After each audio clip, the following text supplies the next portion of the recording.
Thomas Miller had spent 30 years building what he thought was a family, only to discover on his son's fatal 9th birthday that he had been raising a stranger who saw him as nothing more than a walking ATM with an inconvenient opinion. The chocolate cake in my left hand wobbled as I reached for the back door handle. 29 candles were waiting in the kitchen drawer. But first, I wanted to surprise Ryan with this homemade masterpiece. Under my right arm was a small velvet box containing the antique watch he'd admired months ago, a gift that had been passed down from my father. It wasn't just a watch. It was one of the few things my father left me when he passed away. A sturdy gold-cased piece with a face worn smooth at the edges, still keeping perfect time, termed after half a century. I'd had it cleaned, the band replaced with soft printed brown leather. I imagined Ryan wearing it at job interviews, maybe at his wedding one day. Through the sliding glass door, the April evening light poured in soft and gold, painting the living room with long shadows. I could hear the chatter outside, the easy rhythm of voices that didn't expect to be overheard. The smell of grilled burgers drifted in with the faint tang of cigarette smoke. I shifted the cake, trying not to smudge the lettering I'd piped earlier. Happy 29th, Ryan. My palms were sweating, and I told myself it was hammered from carrying too much at once. Then Kyle's voice cut through, loud and carefree. Man, your dad went all out. New sound system, top-shelf beer. You even kissed that catering crew for the appetizers. Ryan's voice followed, smooth and dismissive, a tone I'd heard too often lately. Yeah, well, he's trying to buy my affection as usual, thinks money fixes everything. The words landed like a hammer. I froze, my fingers tightening around the discharged plate until the cardboard flexed. Derek chimed in. At least he cares. My old man barely calls. Ryan didn't miss a beat. I'm tired of him breathing down my neck about getting a job, moving out, taking responsibility, like he doesn't understand how hard it is right now. I watched him gesture with his beer bottle, the amber liquid catching the long drink. And then came the line. The one that split the day in half. Honestly, the best gift he could give a man is to disappear from my life forever. It was said casually, almost lazily, but it was sharp enough to cut through the glass and into me. Kyle laughed. Derek shook his head with a smirk. From the patio table, Melissa, her eyes never leaving teardown, called out, "You could always move out." Ryan shot back, "With what money? He controls everything. Acts like I'm still a kid." Leaving Ryan, I stood there, rooted to the spot, the cool metal of the door sickness against my fingertips. 29 years of birthdays, baseball games, homework nights, and hospital visits, reduced to line. Nee took one slow step back from the door, careful not to make a sound. The cake tilted. I steadied it just in time. The velvet box under my arm felt like a lead weight. I set both down on the counter inside, without turning on the light. The kitchen smelled faintly of the roast I'd made earlier, now cooling on the stove, untouched. The dining table was set with plates I'd chosen that morning, thinking we'd all eat together before cake. It looked staged now, like a display in a store window, beautiful, but not for us. I leaned against the counter, letting the hum of the refrigerator fill the silence. Outside, Ryan was telling a story, something about me embarrassing him in front of a car salesman last year. I could hear the laughter rise again. I don't remember deciding to sit down, but suddenly I was in the chair at the end of the table, staring at the watch box, my 10th watch. Dad had worn it every day. He used to say, "A man's time is the only thing he can't buy back, so spend it on what matters."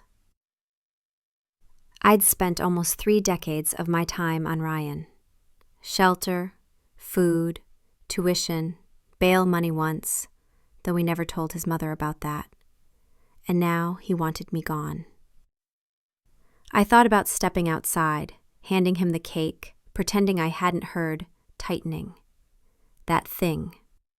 That would be easier, quieter. keep the peace. But something in me had shifted. It wasn't anger. Not exactly. It was colder than that.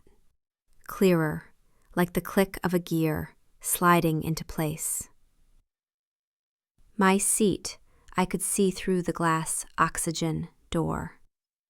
Ryan leaned against the grill, smoke curling up around his hookah like a crown he didn't deserve. Kyle handed him another beer.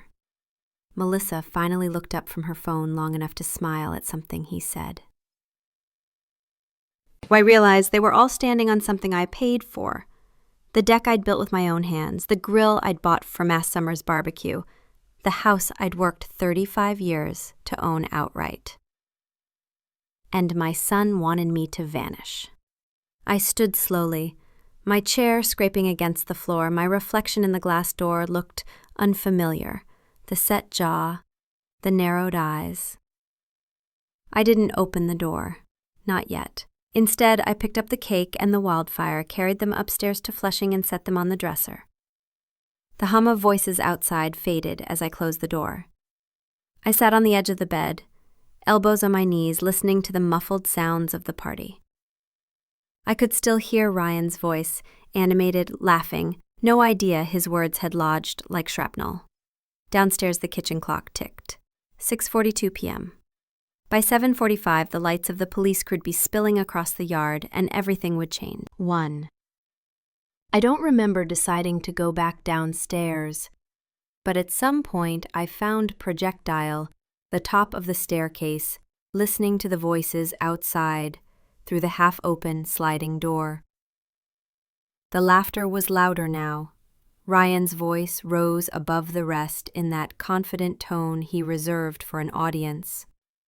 And then he told the salesman we couldn't afford it, right there in front of everyone. Like I'm some kid asking for candy. Kyle's laughter hit the air first, sharp and immediate. Derek followed with a mocking, "Classic Thomas, huh? Always playing Papa Unchecked." Melissa's giggle was quieter, but not so quiet that I couldn't hear it from the hallway. I hand on the banister, feeling the grain of the wood under my palm, the same banister I'd sanded and stained myself 2 summers ago. My house, my time, my money. I stepped down slowly, each creak of the stairs submerged with the muffled thump of music from the backyard speakers. The kitchen was empty now, the plates and glasses untouched. On the dining table, my roast sat on the stove cooling under the overhead light, ignored. Through the sliding glass door, I saw them. Ryan with a beer, flipping burgers with the other, like he owned the place.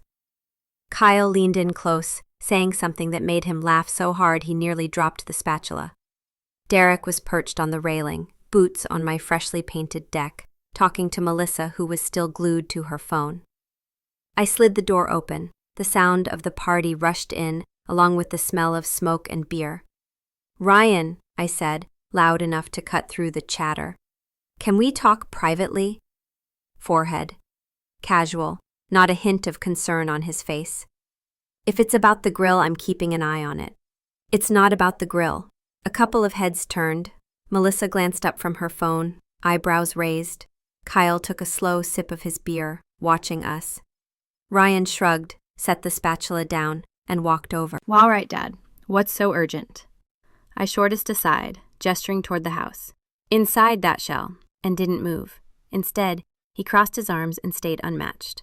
"Whatever you've got to say, you can say it here. We're Rensgree." I looked at the circle forming around us. Kyle, Derek, a couple of neighbors I didn't know, and Melissa, still seated but watching it now. Ryan knew exactly what he was doing. I said quietly. His expression didn't change. And I want to know if you meant it." He didn't blink. "You micromanage. You make everything about your expectations. I'm almost 30, Dad. I don't need you running uranium my life." Rippled a small crowd. Someone shifted uncomfortably. Kyle smirked. 29 years of effort, distilled into a public indictment. "You live in my house," I said evenly. "Eat my food, drive my car, use my electricity, my internet, and you want me gone? Shrugged. I didn't ask you for any of that. You chose to give it. That's on you. It was like watching a stranger wearing my son's face. The same eyes, the same jawline, but the words were foreign, sharp-edged. Lineback clapped Timmy's shoulder. He's got a point, Mr. Miller. Parents choose to have kids. You don't get a medal for feeding them. The heat in my chest flared, but I kept my voice steady. Feeding them is one thing. Paying for their entire life at 29 is another. Ryan's smile was thin. I'm sure you'll get over it. And when you finally do disappear, I'll miss the free rent for a week. Then I'll figure something out. Melissa laughed. You're terrible, she said, but her tone was the kind people use when they mean charming. I looked at each of them in turn, my son, his friends, his girlfriend, standing on drinking beer I'd bought, using a sound system I'd abolish. Not one of them looked even mildly uncomfortable with what he'd said. When that was the moment, I knew this wasn't about one bad night. This was who Ryan had become. The music still played, though lower now, as if even the speakers were waiting to see what I'd do. I felt every eye on me, waiting for me to snap, to shout, to make a scene they could talk about later. Instead, I stepped closer to Ryan and said, You want me gone? Be careful, unchecked what you wish for. I turned, slid the door shut behind me, and left them to their laughter. Upstairs again, I sat on the edge of my bed, elbows on my knees, staring at the watch box on the dresser. My father's voice echoed in my head. A man's time is the only thing he can't buy back. I'd too much of mine trying to make Ryan see me as more than a bank account. That ended tonight. Outside, the laughter swelled again, the termed people celebrating my irrelevance. I stood, opened the top drawer of my desk, and pulled out a thin folder. Nasaline deed, insurance paperwork, utility bills, all in my name. 1. Unshakable. By the time the police lights flashed across my yard an hour later, the decision would already made. The knock on the front door came at 7:43 p.m., 2 minutes earlier than that I'd expected. I saw the cruisers angled in my driveway, red and blue strobes washing over the siding. I opened the door for Officer Grant and Officer Ramirez. Both nodded politely. Evening, sir. You called about trespassers. Yes, I said, stepping aside. They're in the backyard. As we walked through the house, the thump of bass from the speakers carried into the kitchen. The officers exchanged a glance but said nothing.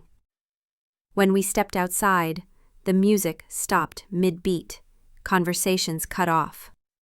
Ryan turned from the grill, confusion sliding quickly in's. What the hell is this? He demanded. This, I said, is me granting your birthday wish. Where Officer Grant's voice was calm, professional. Ladies and gentlemen, the property owner has asked that everyone leave. If you do not, you will be trespassing. Kyle stepped forward, puffed up. Come on, man, it's his birthday. We're discharged anyone. Officer Ramirez didn't flinch. Not the point. You've been asked to leave. That's the law. Ryan looked at me, eyes narrowing. You're doing this in front of everyone? Yes, I said. In front of everyone. For a moment, no one moved. Then Melissa stopped Emily about not wanting trouble. She slipped past the officers and into the house. Derek followed. 2 neighbors I didn't recognize exchanged a look and headed for the side gate. But Ryan didn't move. Ryan's evenly. But if you stay, we'll have to escort you out. Ryan's jaw clenched. Fine, he said finally, grabbing his jacket from the railing. Enjoy your empty house, old man. Brushed past me. The smell of beer and smoke trailing after him. Back inside, I watched from the living receptions as the last of them left. The yard was littered with plastic cups, paper plates, and half-eaten food. The grill still smoked. The sound system sat silent. For the first time in years, the house was quiet.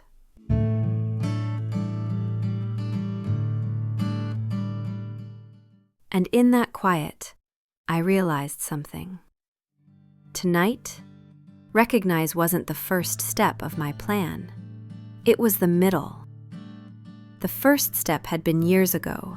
Every time I'd let something slide. Every time I'd chosen silence. Me deciding to stop.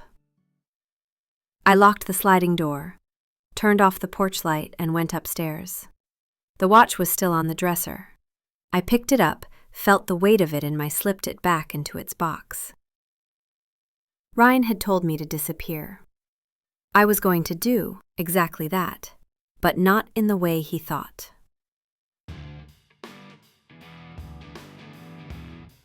Night after the party was the kind of quiet that felt wrong. The smell of blackmail from the grill still hung faintly in the air, mingling with the tang of spilled beer. The deck boards were sticky under my shoes when I stepped outside to close the lid on the grill. Plastic cups were tipped over in the grass like casualties from some small, careless war. I stood there for a while, hands in my pockets, looking at the place where Ryan had been holding court hours earlier, my son, in my backyard, surrounded by people who thought nothing of watching him strip his father's dignity away in public. I've been called a lot of things in my life. Stubborn, overprepared, too methodical, but doormat had never been one of them. Until now. Inside, the house felt had changed. The roast was still in the pan on the stove. The dining table still had the plates I'd set that morning. The cake, untouched, sat under its clear plastic port dome on the counter. The watch box was upstairs on my dresser, its brown leather strap catching black from the lamp. I poured myself a glass of water and sat at the kitchen table, the clock ticking loudly in the stillness. I wasn't replaying the insults. I'd already heard them enough times in my head to know they were permanent. What I was thinking about was the way Ryan had smiled after saying them, like he believed he'd won trademarks, something. That was the moment the engineer in me took over. I'd spent my career solving problems that seemed impossible until you broke them down into smaller pieces. This was no different. Step 1, define the problem. Ryan was 29, unemployed, living entirely on my dime. He had no savings, no rent history, and no credit to speak of. His only real asset was the assumption that I would never cut him off. Step 2, define the objective. Teach him that my support was not a permanent condition. And do it in a way that was clean, legal, and final. Step 3. I couldn't physically force him out without a legal process. Anything emotional, shouting, arguing, he would twist into me being the bad guy. He needed to see the consequences as his own doing. Leverage timing. The arrest had been a gift. 14 days in county jail meant 14 days where he couldn't interfere with anything I did. 14 days of a completely vacant house. 14 days to dismantle the life he took for granted. I went upstairs, pulled the thin file folder from my desk, and laid it open on the bed. Turbulence to the house, property tax statements, homeowner's insurance policy, bank statements showing every utility, every repair, every grocery run. If Ryan wanted me gone from his life, he was going to get exactly, intellectually, that. And when I was gone, so was the roof over his head.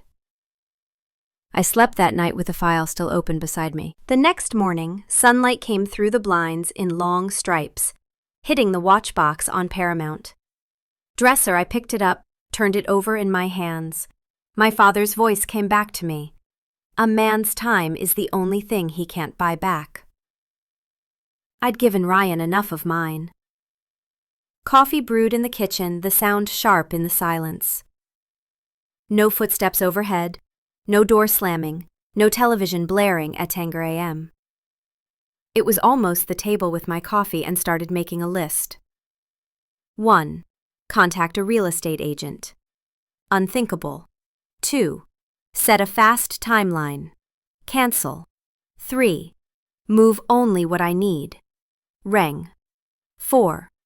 Leave no forwarding address. Entitlement.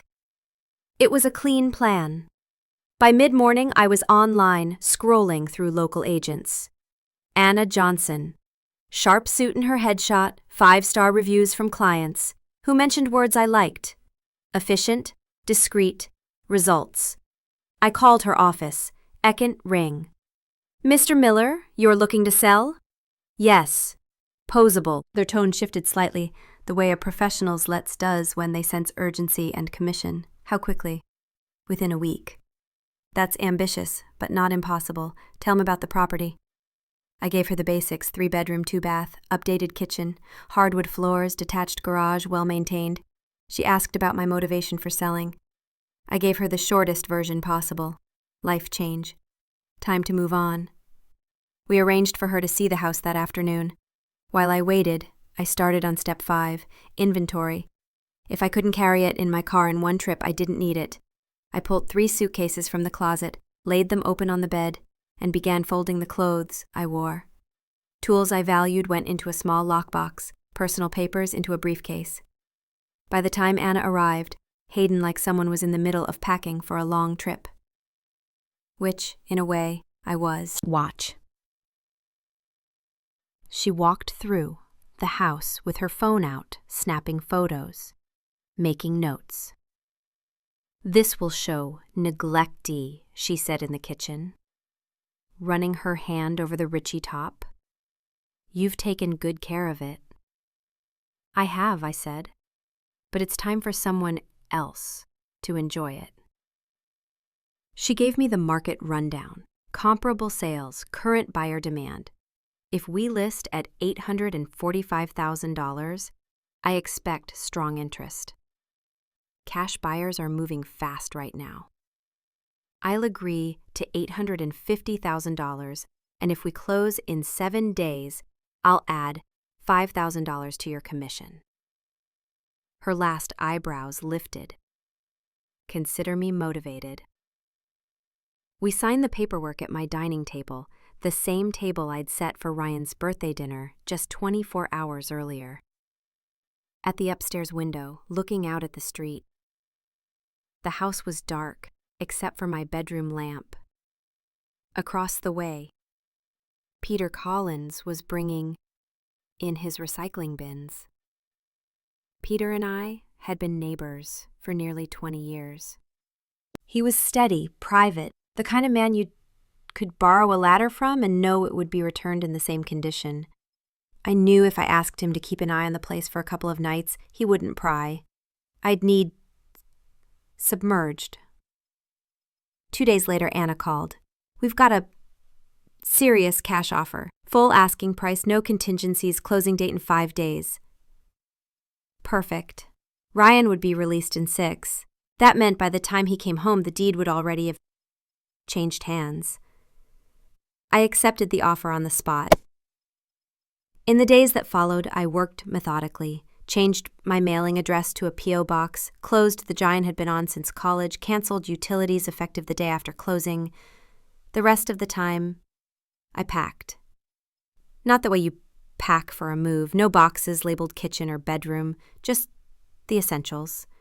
A few photo albums, my father's watch, the tools I couldn't replace. Were less like a home and more like a model property again, staged for strangers, which was fitting. On the 4th day, I drove to the county jail. Not to visit, just to confirm the release entitlement. The desk sergeant told me, Miller, Ryan, release scheduled for 9 a.m. on the 14th. I thanked him, turned and walked out. There was nicknamed I needed to say to Ryan face to face. The note I was planning would do all the talking. Back home, I sat at the kitchen table, with a sheet of plain stationery, no letterhead, no frills. I wrote slowly, carefully, fitting the words into exactly 2 sentences.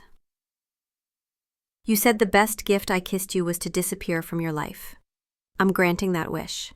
The house has been sold. I'll be unreachable. Enjoy the independence you've always wanted. I signed it simply, Dad. I folded the paper, slipped it into an envelope, and wrote his name in block letters across the front. The plan was simple. The new owners would hand it to him when he showed up. The morning of the closing, I walked through each room one last time. The living room where Ryan had opened Christmas presents as a boy. The hallway where his height marks still faintly showed on the wall. The kitchen where his mother used to hum while cooking. I didn't linger. By 1 p.m., the house belonged to Miguel, unnamed, and Sofia Rodriguez. They arrived with their 2 children and a moving truck. Smiling, excited.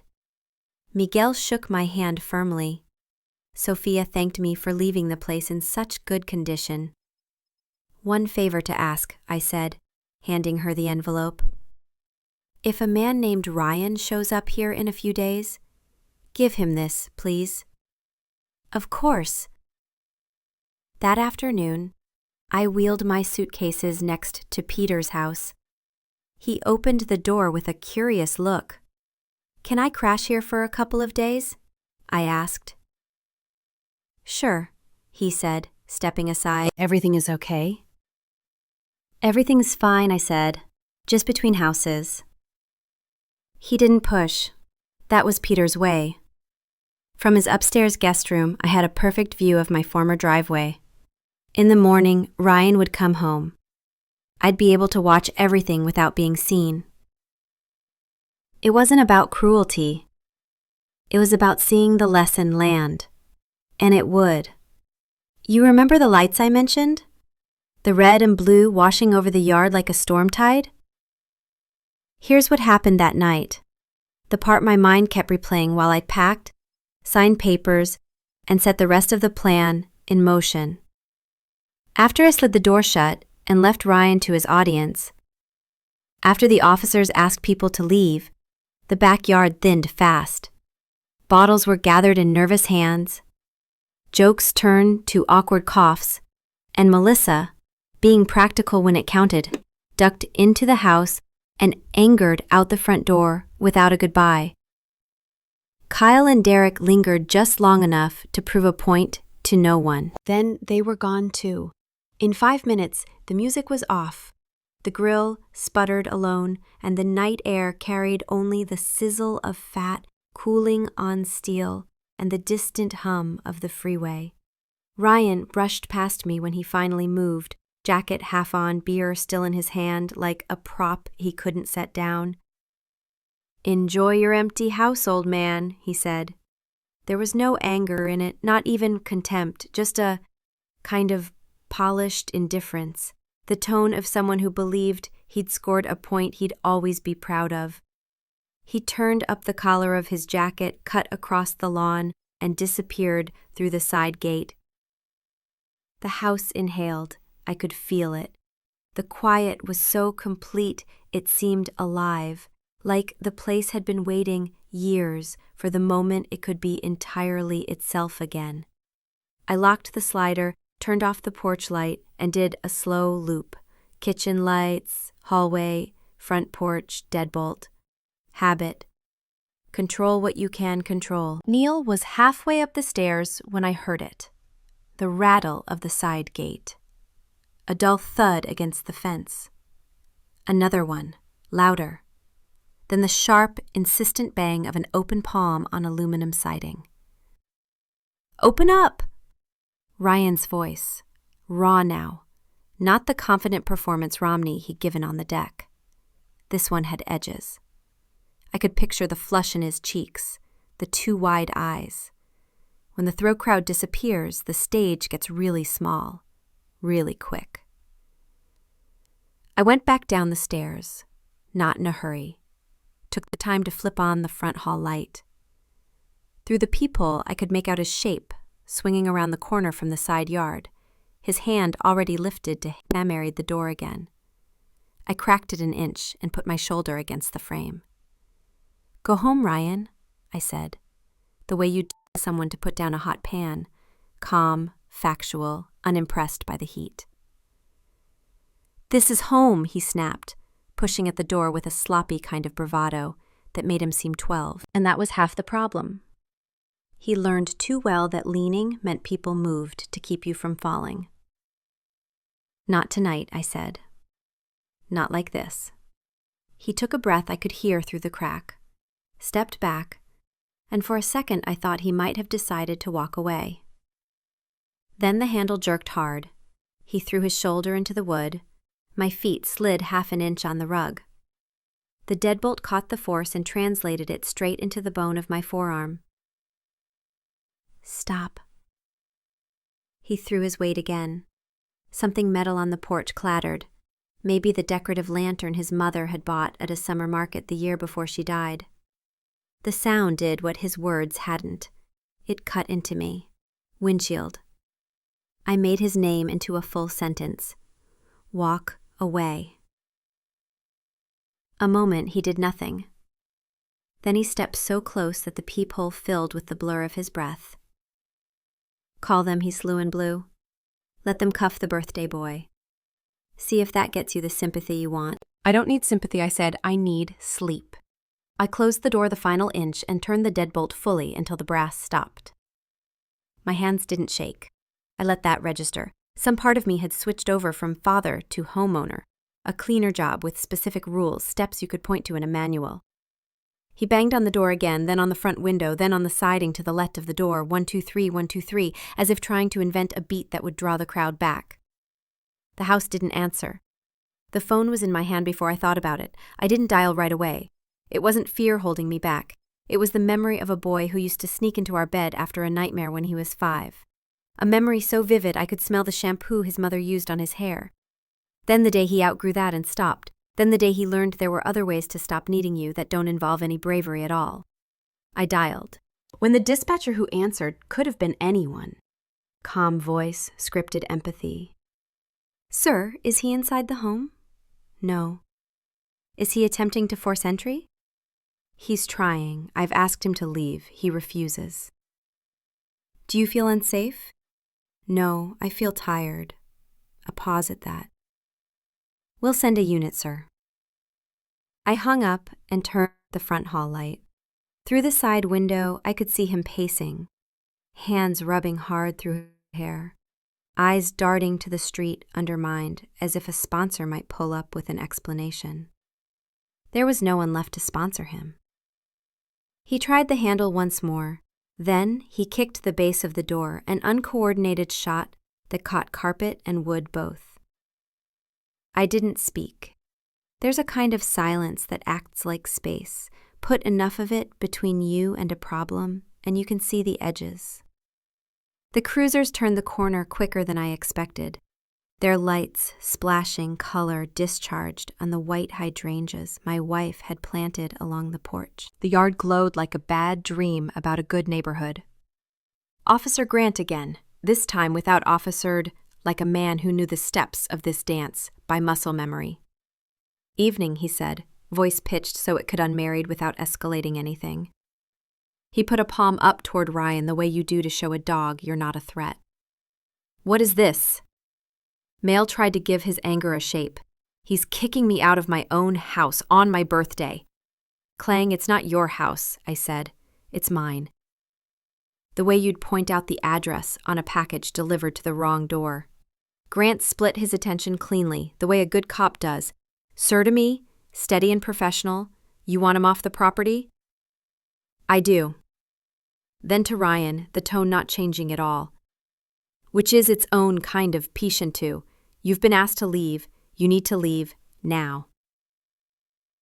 "You live here," Ryan said, spreading his arms like he was trying to convince the sky. "He can't just throw me out. I have rights." "When you have permission," I said, "and I'm withdrawing it. Come back tomorrow sober and get your things. We'll talk about the rest." Grant kept his eyes on Ryan. "That's reasonable." Your father is asking you to leave the property tonight. If you refuse, you will be trespassing." Ryan laughed. It wasn't a sound with any humor in it. "Arrest me," he said like it was a dare. "Make the old man's night." Grant didn't bite, said, "Trust me." He waited. Seconds that felt longer than they were. Walk away. There was a version of my son who would have done it. There was another who would have said something cutting, thrown one last punch with words, and left in a shower of his own importance. That night I didn't get either one. That night I got a boy who had learned more from his loudest friends than from anything I'd ever tried to teach him.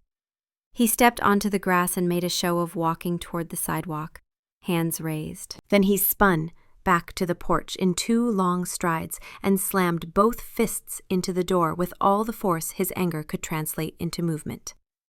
The sound brought the neighborhood to its windows. It also brought Grant's hand to his radio. 37 on scene, requesting additional, he said almost conversationally. Then to Ryan, "You're done." Ryan tried to pull loose when Grant took his wrist. It wasn't a fight, it was an argument with physics that he had no chance of winning. Grant turned him the way people do this 1,000 times and learned the safe angles, and the cuffs clicked, plas, that little sound that lands like a verdict. "Ryan Miller," Grant said the words evenly, "you're under arrest for criminal trespass and failure to comply with a lawful order. You happy now?" Ryan tossed it at me over his shoulder while Grant guided him down the steps. "This is what you wanted? Congratulations, you win." It wasn't a victory. It was a boundary. I kept my hands at my sides. "I hope you sleep," I said. The truest thing in me. They walked into the curb, his movements a messy mix-umble. Grant put a hand on the back of his head as he helped him into the back seat, a human gesture inside a policy one. The door closed, the lights rolled, the yard quieted so fast, unborn it felt like a trick. When the cruiser turned off our street, the house exhaled. I stood on the porch for a full minute, the air cool enough now to clear my head. The lantern on the step lay on its side, the glass cracked. I picked it up carefully, the way you lift an old photograph someone stepped on by accident. I set it on the table by the door, not because it mattered, but because it once had. Blankets over the stove said 8:57. I poured a glass of water and sat down at the kitchen table. My phone buzzed. Melissa. A text long enough to need scrolling. "Culling challenges. This is beyond cruel. He's your son. It's his birthday. How could you do this to your own family?" The kind of message people send when they've only ever had their side of the story validated by people who profit from it. I didn't respond. I didn't need to defend what the law already had. Clang. Minutes later, another text. "Kyle." This time, fewer words, more heat. "Power trip much? Ears you called the cops on your kid." I put the phone face down. Let them curate their outrage. They'd run out of audience before I ran out of reasons. An unknown local number. I let it go to voicemail. The message was a polite voice from the county. "Mr. Miller, this is the booking desk. Nick yourself has been processed. Standard holding for tonight. You may contact the jail for visitation hours and release information." Presumption, the language of systems. No judgment, just the facts. I took another, snapping tip of water, then stood and rinsed the county glass like it was any other night in any other year. Then climbed the stairs to the room that had stopped being ours when my wife died, and slowly learned how to be mine without apologizing for it. I slept, not well, but enough. Morning had the decency to be ordinary. Sun through the blinds, the same striping on the carpet it had made yesterday, the same hum of the fridge. Crimson filled the kitchen with a smell of beginning again. Sat at the table with my mug, and for the first time in too long, didn't listen for footsteps overhead, didn't brace for some complaint about the internet speed, the fridge contents, the thermostat setting. The silence wasn't empty now. It was neutral. That's where good work begins. At 9:15, I called the jail and threatened the questions the voicemail had taught me to ask. The woman on the other end had a voice like a well-worn pencil, not soft, not sharp, just durable. Booking number? Imprisoned. I gave it. Charge? Municipality, what the officer had said. Knee release date, 14 days. Standard for the combination if the judge doesn't shave it down.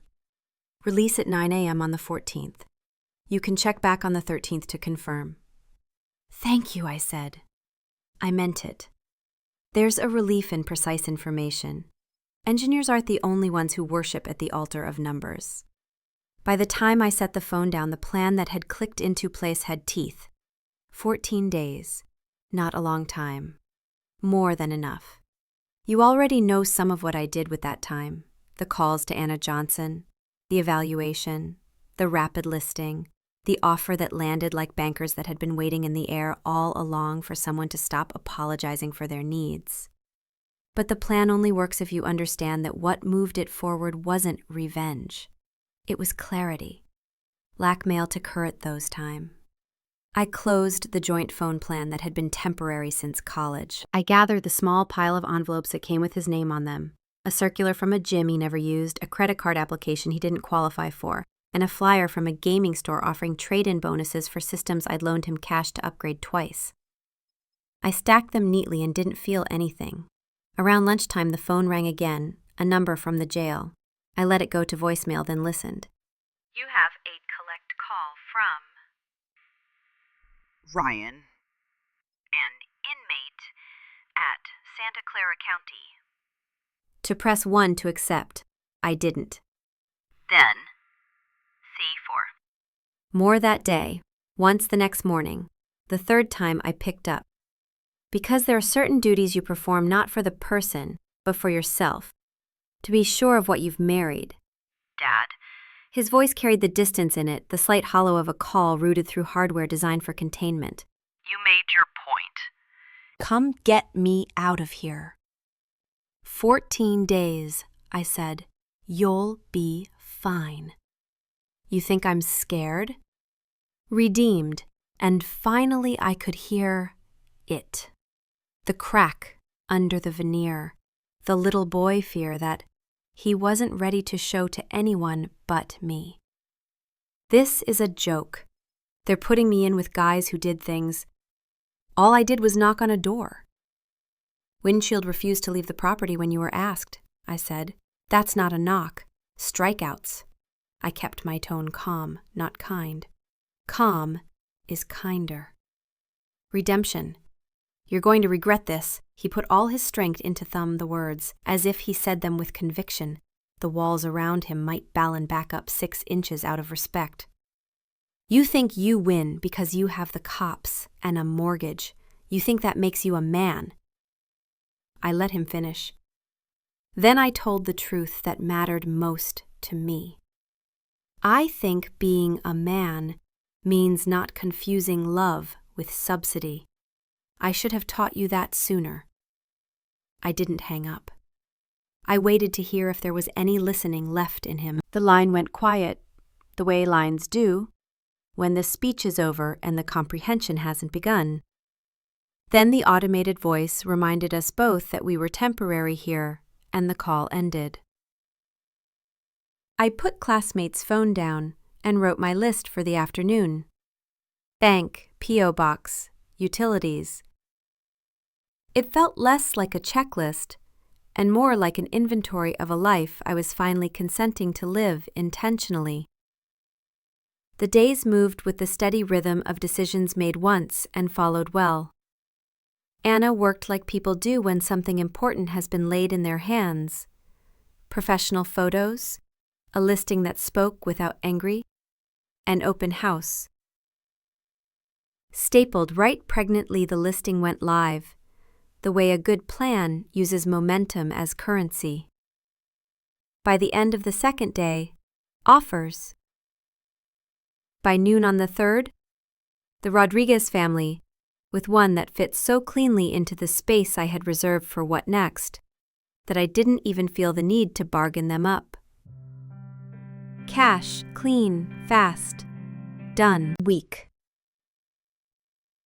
When I told Anna I'd accept, she exhaled into the phone in a way that made me like her more. "You're doing the right thing," she said. People always say that when their incentives point in the same direction as yours. I didn't need her to be right. I needed her to be effective. She was. Packing had its quiet morality. You decide every 5 minutes who you are without an audience. You wrap a thing your wife loved, not because you need it, but because your hands remember where what it felt like in hers. You leave a stack of t-shirts you wore on Saturdays, fixing small problems, because the person who wore them has already been fixed, or he hasn't, and threads won't help. You take the photos, not the frames. You take the watch, not the cufflinks. You take the letters from your father, not the Christmas cards from people who never knew where to write when you stopped hosting dinner. On the morning of the closing, I drove downtown with 3 suitcases in the trunk. I left them there while I signed. Miguel's handshake was warm. Sophia's eyes had that look people get when they've been saving for something that seemed bigger than their circumstances, and now suddenly the circumstances fit. I liked them. That helped. When I walked back into my, now there, kitchen, with the keys warm in Miguel's palm and my name typed and notarized on a line that used to represent responsibility and now represented freedom, the house was the same and brushed not mine at all. It didn't hurt. It didn't soothe. It just told the truth. "Can I ask you for one favor?" I said, and handed Sophia the envelope, pregnant with Ryan in block letters across the front. She slipped it into a drawer and tapped it twice with the casual solemnity of someone taking custody of a small but important thing. I took the suitcases next door and knocked on Peter Collins's door. He opened it the way he always did, a quarter smile, eyes kind, voice quiet, as if volume were an extravagant thing best saved for emergencies. "Guest room's ready," he said before I asked. I nodded and rolled my life through his foyer as if it had always been that simple. He didn't ask questions. The world is built by men who know when not to help. From Peter's upstairs window, I could see the Rodriguez kids chasing each other across the lawn that used to be Ryan's soccer field when he was 8. Miguel carried a box labeled kitchen plates. Sophia stood in the doorway with her hands pressed to her cheeks, the way people hold in both joy and a little fear that joy invites its opposite. I watched them for 10 minutes, which felt like a small blessing I hadn't expected to receive. That night, the house next door, my old Shalmy house, glowed a different kind of light. Not better, not worse. The kind that comes from a family being exactly where they're supposed to be. I lay on my guest bed, listening to the soft noise of Peter's dishwasher, and felt something unclench, and Regiment even noticed was tight. 2 nights passed like that. I didn't sleep long, but I slept in clean lines. Kind you draw with a pencil and a ruler after too many sketches done by hand. On the 3rd morning, a voicemail blinked on my phone. It was from a number I didn't recognize. The voice, softer than the one I'd come to expect, was Melissa's. "Mr. Miller, Thomas. I wanted to say I didn't know it would go that far. I didn't mean for it to. He's scared. He won't say it like that, but he is. I don't know what thrilled with him when he's like this." She paused. "Anyway, I know you did what you had reclaimed to. I'm sorry." Then the beep, and the little icon on the screen that means closure technology can't deliver, but keeps trying to sell. I didn't call her back, not because I was angry, but because apologies handed from one proxy to another always arrive with the wrong postage. The day before Ryan's release, I walked the long way around the block and let myself feel the distance in feet. The jacarandas on the corner were shedding purple like someone had decided the street needed a softer carpet. I passed the old bakery and bought a coffee I didn't need and a cinnamon bun I didn't finish. I let the sugar sit on my tongue until it dissolved and didn't chase it with anything. I looked at the people stopped at the light and wondered how many of them had ever been asked to disappear from someone's life by someone they had made possible. Back in Peter's guest room, I folded the same 3 shirts defective I'd unfolded there 2 days earlier. I put the watch back in its box, then took it out again because that's how memory is. Quay. The note to Ryan sat in Sophia's kitchen drawer, right where it needed to blackjack, the end of one story and the beginning of his version of another. That night, Peter knocked once and opened the door the rest of the way. He handed me a glass of water because he knows alcohol makes a kind of sense in stories like this, and none in the lives of the people who survive them. Big day tomorrow, he said. For him, I said. For you too, he said, and let that sit, not like challenge, but like a chair. In the mock morning, I set my alarm for 8:45 and was awake at 6:10. The air through the cracked window smelled like cut grass and mail glue, and the faintest hint of someone's breakfast burning. Cars moved like thoughts, quick, then stopping, then quick again.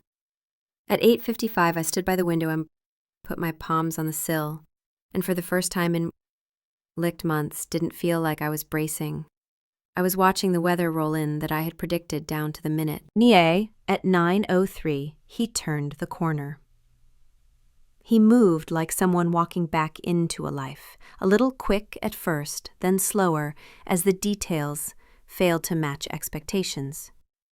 The same tree, the same mailbox, the same front walk.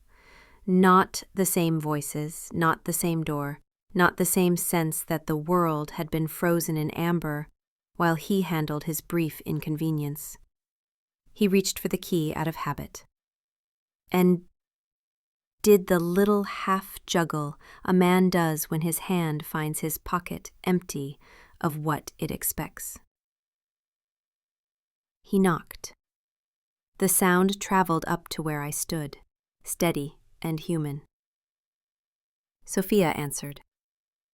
I saw her shift from welcome to caution in one breath. Miguel stepped into the frame behind her. I couldn't hear the words. I didn't need to. 30 seconds later, I saw the envelope in his hands. I saw him stare at the name written by me. I saw him read, the literal moment a person takes in meaning and decides whether to accept it. He read it again. Then again. Then he sat down, at the envelope, with the envelope still in his fingers and the plastic jail bag at his feet, and no audience at all. I didn't smile. I didn't cry. I didn't gloat. I breathed in a way I hadn't in years, clean and without performing for anyone. You can call it revenge if you like. It wasn't. Not in the way people mean when they use the word like a spice to make a bad meal feel more interesting. This was a lesson, and a line, and a gift. I should have given both of us years ago. He stayed on the step for a full 5 minutes, then stood, folded the envelope carefully, gently even, and walked away without looking up at the window where his father watched him finally meet a boundary no one could lift for him. I let him turn the corner, then sat on the edge of a step and tied my shoes, because it was time to go, prescribe gas and a map, and put miles between the life I had found and the life I could live. Play. But that, the road, the ocean, the keys sliding into a new lock in a town where nobody knew my name or his, that's another part of the story. For now, part 4 ends where the termed with the lights always had to end, with a door I owned staying closed, a law I didn't write doing its work, and a house becoming a home, Tranger someone who wanted one. The rest will be waiting where the highway meets the water. 3 days went by without a call from Ryan. I didn't expect one. Pride can build higher walls than any county jail, but small towns have their surveillance systems. Not cameras, not microphones, just porches, routines, and the way people look up, narcotics they know too well slows where it no longer belongs. Peter Collins saw him first. He was out on his porch with the same chipped mug he'd used every morning for as long as I'd known him, the kind with a hairline crack that never seems to spread, Kai-E. When I came out to water the strip of rosemary along his walkway, the least I could do for borrowing his guest room and half his peace, he said, almost gently, "He tried the door at 8 last night." I didn't need to ask whose door.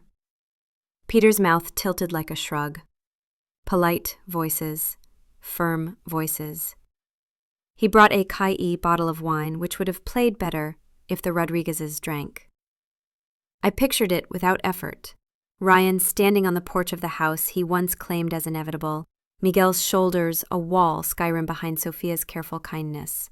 No raised voices, no scenes, just a boundary, held which can bruise, worse than Tangal, shouting because there's nothing to push against but yourself. I thought he might sleep out front like a protest, Peter added. He didn't. Pride like the morning. That line sat with me all day.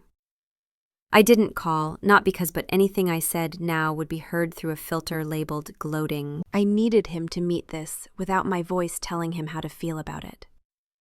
That was how the lesson would stick, not as punishment, but as evidence.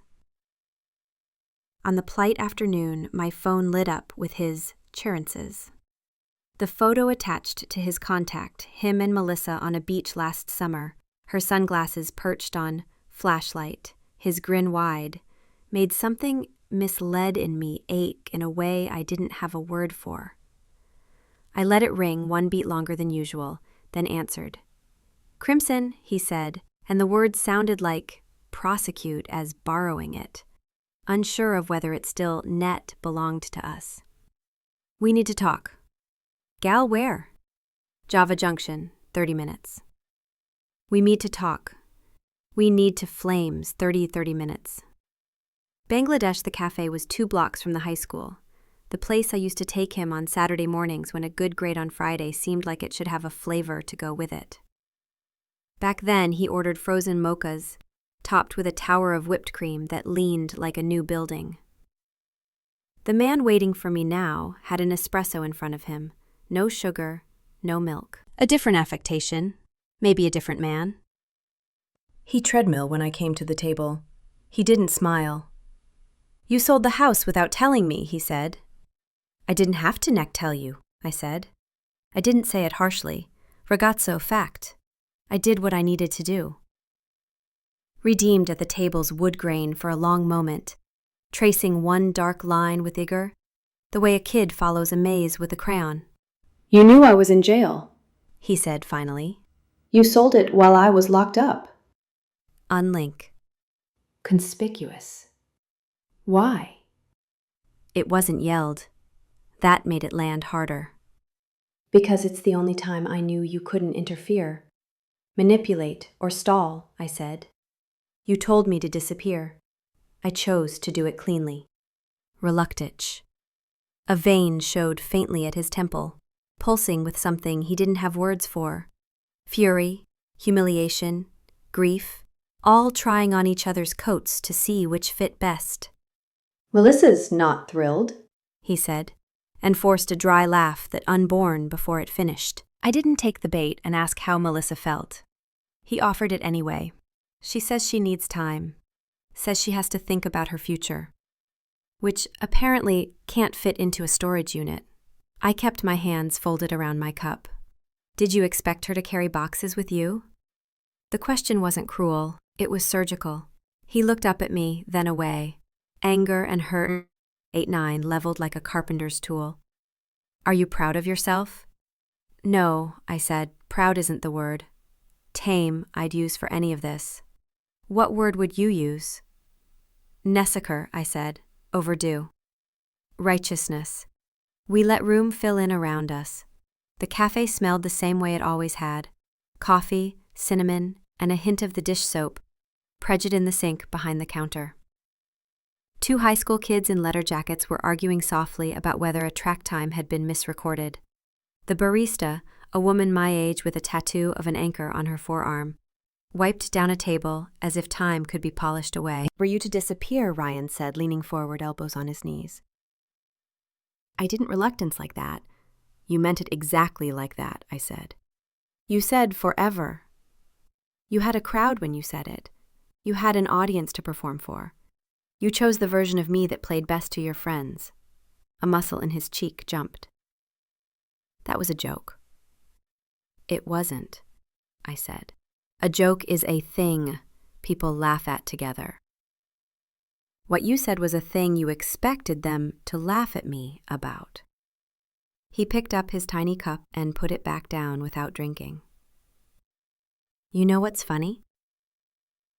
You keep using words like choice and expectation and necessary, like they're neutral. They aren't. They're weapons you picked because you know I don't have any. That isn't true, I said. You have the only weapon I don't, youth. You have time, and you're spending it like it's a credit card someone else pays. The line sat between us like a third cup, bitter, undrinkable, honest. He stared at his. The left thumbnail was ragged where he'd been chewing it. The small white crescent of a fresh blister showed on his index finger. Jail cafeteria trays, maybe. Or the way stress manifests in men who never learn to do anything with their hands but gesture. Can I stay with you? He asked. He didn't look up when he said it. The words crawled out of his mouth, embarrassed to be seen. There it was, the crossroads I had rehearsed in my head 100 times, and always found some reason to walk past.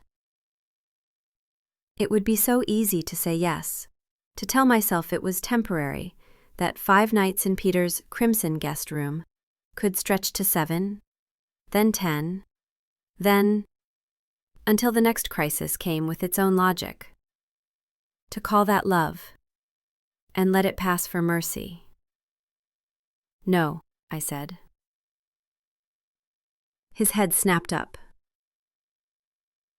Nick, at a motel, I said. I'll pay for it. Crimson a card from my wallet and slid it across the table. Tomorrow you go to the Workforce Center on 17th. You ask for Mara. She runs orientation. Through it, however boring it is. Then, you come back here and show me the paper that says you did it. I'll buy you dinner. You're going to make me jump through hoops for a meal? He laughed again, uglier this time. What is preventive this? A morality play? It's a plan, I said. Something besides improvising with other people's money. He didn't take the card. He looked at it like it might burn him. I'm not a child, Dad. No, I said.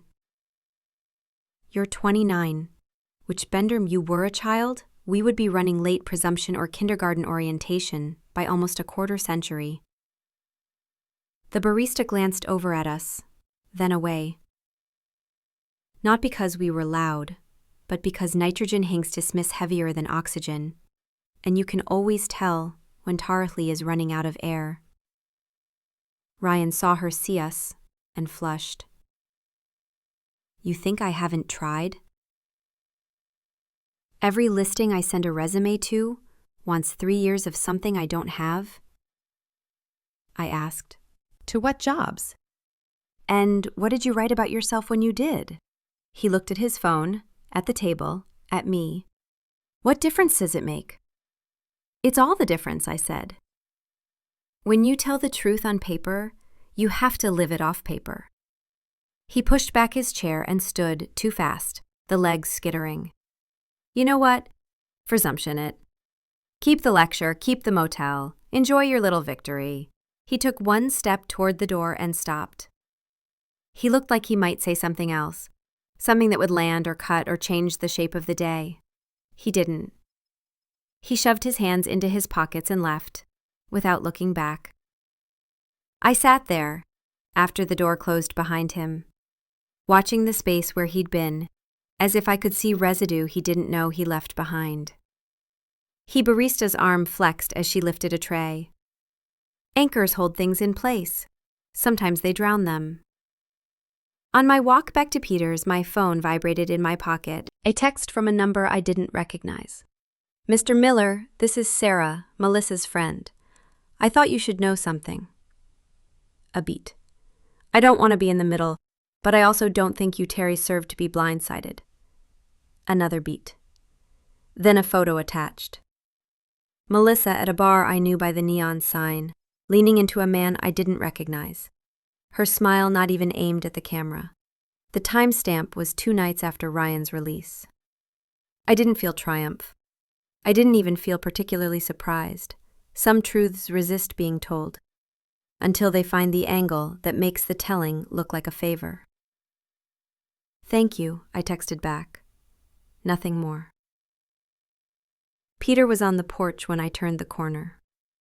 How was coffee, Trolley? He asked, the way you ask the weather to be specific. I said. He held out a beer. I took it and held it without opening it.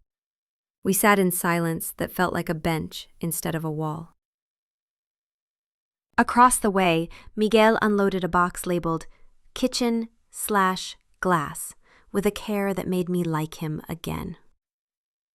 Sophia laughed at something one of the kids said, and the sound lifted, light without intruding. You know, Peter said after a while, you can't keep your kid from shock falling. Best case, you can make the ground honest. Honest ground, I said. I think that's what I've been building without having the courage to admit it. He nodded. Courage shows up late, still keeps the appointment. That night, around 9, my phone rang again, a voicemail this time, not a call I could pick up in time. Melissa's voice, softer than the text messages she used to send me when she needed me to unlock a door for a delivery because they'd be just 5 minutes late. Mr. Miller? Thomas. I didn't mean for any of it to get this far. He's scared. He'd never say it to you that way. I'm sorry for my part. She didn't ask me to call back. She didn't offer to help. She just put the apology into the world where it could decide what to do with itself. I didn't return it. Apologies that pass through third parties come stapled to another agenda. I've made peace with the fact that not every sorry is mine to hear. The next day, I did what I've always done when worry is a fog. I made a list. The list didn't tell me how to fix my son. It told me how not to fix him. There's a difference. Nick. Don't loan cash. Don't offer couches. Don't call employers on his behalf. Next. Do answer the phone. Do say what is true. Do offer what a man offers another man when the chips are down. A direction, not a ride. Around noon he texted, "Is the motel offer still there?" Regulate, I wrote. The Redwood Inn. Reservation under your name. 1 night. Check in after 3. What about tomorrow, he wrote. Orientation, 17th Street. Ask for Mara. Bring ID. There was a long pause, then, fine. We Redwood like 1,000 other motels along 1,000 other roads. Faded sign, pool with a chain around the gate, a vending machine that eats your dollar and returns it guilty. When I pulled into the lot to make sure he'd shown, I saw him standing outside the door to room 11, staring at the plastic key card, termed instructions in a language he'd never learned. He didn't see me. I didn't say anything. He slid the card into the slot, waited for the green light, and didn't flinch when it came. Small victories matter most to the people who never learn to count them. Back at Peter's, I ate a sandwich over the thickness, the way widowers do when the ritual matters more than the bread. The house next door was alive in a good way, no television blaring, no bass thumping through, just the murmur of a family putting plates in a cabinet they intend to use. I let my shoulders settle. You can't manufacture that sound. You can only get out of the way of it. At 5, my phone buzzed a photo. From Ryan, the motel bed, unmade. The room as beige as all pain is when it isn't dramatized. I'm here, he wrote. 3 words, not quietly, Mediv, just proof of life. Good, I wrote back. Eat something. Set an alarm. Orientation is at 8 sharp. Be early. You going to be there? He asked. No, I wrote. You are. At 6, Sarah texted again. I told Melissa to give him space. She didn't listen. But she won't make it harder, at least not on purpose. I'll try. My first instinct was to tell her none of this was her job. My second was to remember the way people in their 20s think loyalty is a thing you show by arranging each other's chaos into manageable piles. I wrote back, "Thank you for looking out for him as a person, not a project." She sent sexism a single heart. The world is changing. The heart still means what it used to. That night, I lay in Peter's guest room for Venden and listened to traffic, not loud, just present. The kind you forget you're hearing until your brain decides to make a point about what continuity feels like. I thought about my father's watch in the drawer and the line he used to say when he wound it on Sundays. A man's time is the only thing he can't buy back. Imprisonedly stopped bartering mine. At 7:42 the next morning, he texted a photo of a brick building with a sign that said Workforce Center, and a small crowd of people out front holding clipboards and coffees. He phobic, he wrote. This charged, and 5 minutes later, a second photo, a close-up password with orientation 8 o'clock circled, and the name Mara scrawled in the corner with a smiley face, like she'd been doing the Samari long enough to know ink lands better when it looks like a person's hand. At 9:12, in session, boring as hell. At 10:03, resume workshop next. Do I put the jail thing? I stared at the question longer than it should have taken to answer. The instinct to protect, to shield, is stronger than most commandments. Protection is often the lie we tell love, to make it look noble when it's just scared. No, I wrote, you don't lie. You also don't volunteer. If asked, you tell the truth as a fact, not a confession. At noon. The paper says I showed. They gave me a list of day labor stuff and 2 warehouse leads. One does overnight shifts. Pick one, I wrote. Apply today. You bring me proof you did. My phone faced down and stared at the ceiling. I didn't pray, I don't know how anymore, but I made a space in my chest where something could settle that wasn't fear. At 5:30, my phone buzzed. A photo of a filled-out application. Another confirmation email from a warehouse in the industrial park. Unprompted, a third. A selfie in a mirror. He's recognized from the Redwood Inn. His hair combed, the same wrinkled button-down he wore to his high school senior presentation when he argued that school should start later because teenagers are chronically sleep-deprived. His mouth wasn't smiling. His eyes looked like he'd borrowed a pair that could see past tomorrow. 6 at Java Junction, wrote. I answered, 6. He was already at a table when I arrived, a water in front of him, no coffee. He pushed a piece of paper across the table like it was a passport. They said they'll call in 2 days if they want me for the graveyard shift. He swallowed. I put you down as an emergency contact. Okay, I said, one word that contained more approval than praise ever could. We didn't talk about the man in Sarah's photo. We didn't talk about the house next door. We ate 2 sandwiches and split a cookie. Because that's what you do, end a quote. When there's enough humility in the room to make sugar feel honest. On our way out, he hesitated. You know I can't live at the Redwood forever, he said. the sentence a question held in the shape of a fact. Demolition, I said. Tomorrow I'll show you get on the wait list for the transitional housing by the river. It's not fancy. It's safe. Wilmington nodded, then looked at me like he was trying to see the outline of the man he knew inside the man he'd painted over for years. Thunder it, he said, about disappearing. I did, I said, from the parts of your life that pretend to be mine. Does that mean from me? Front line. No, I said.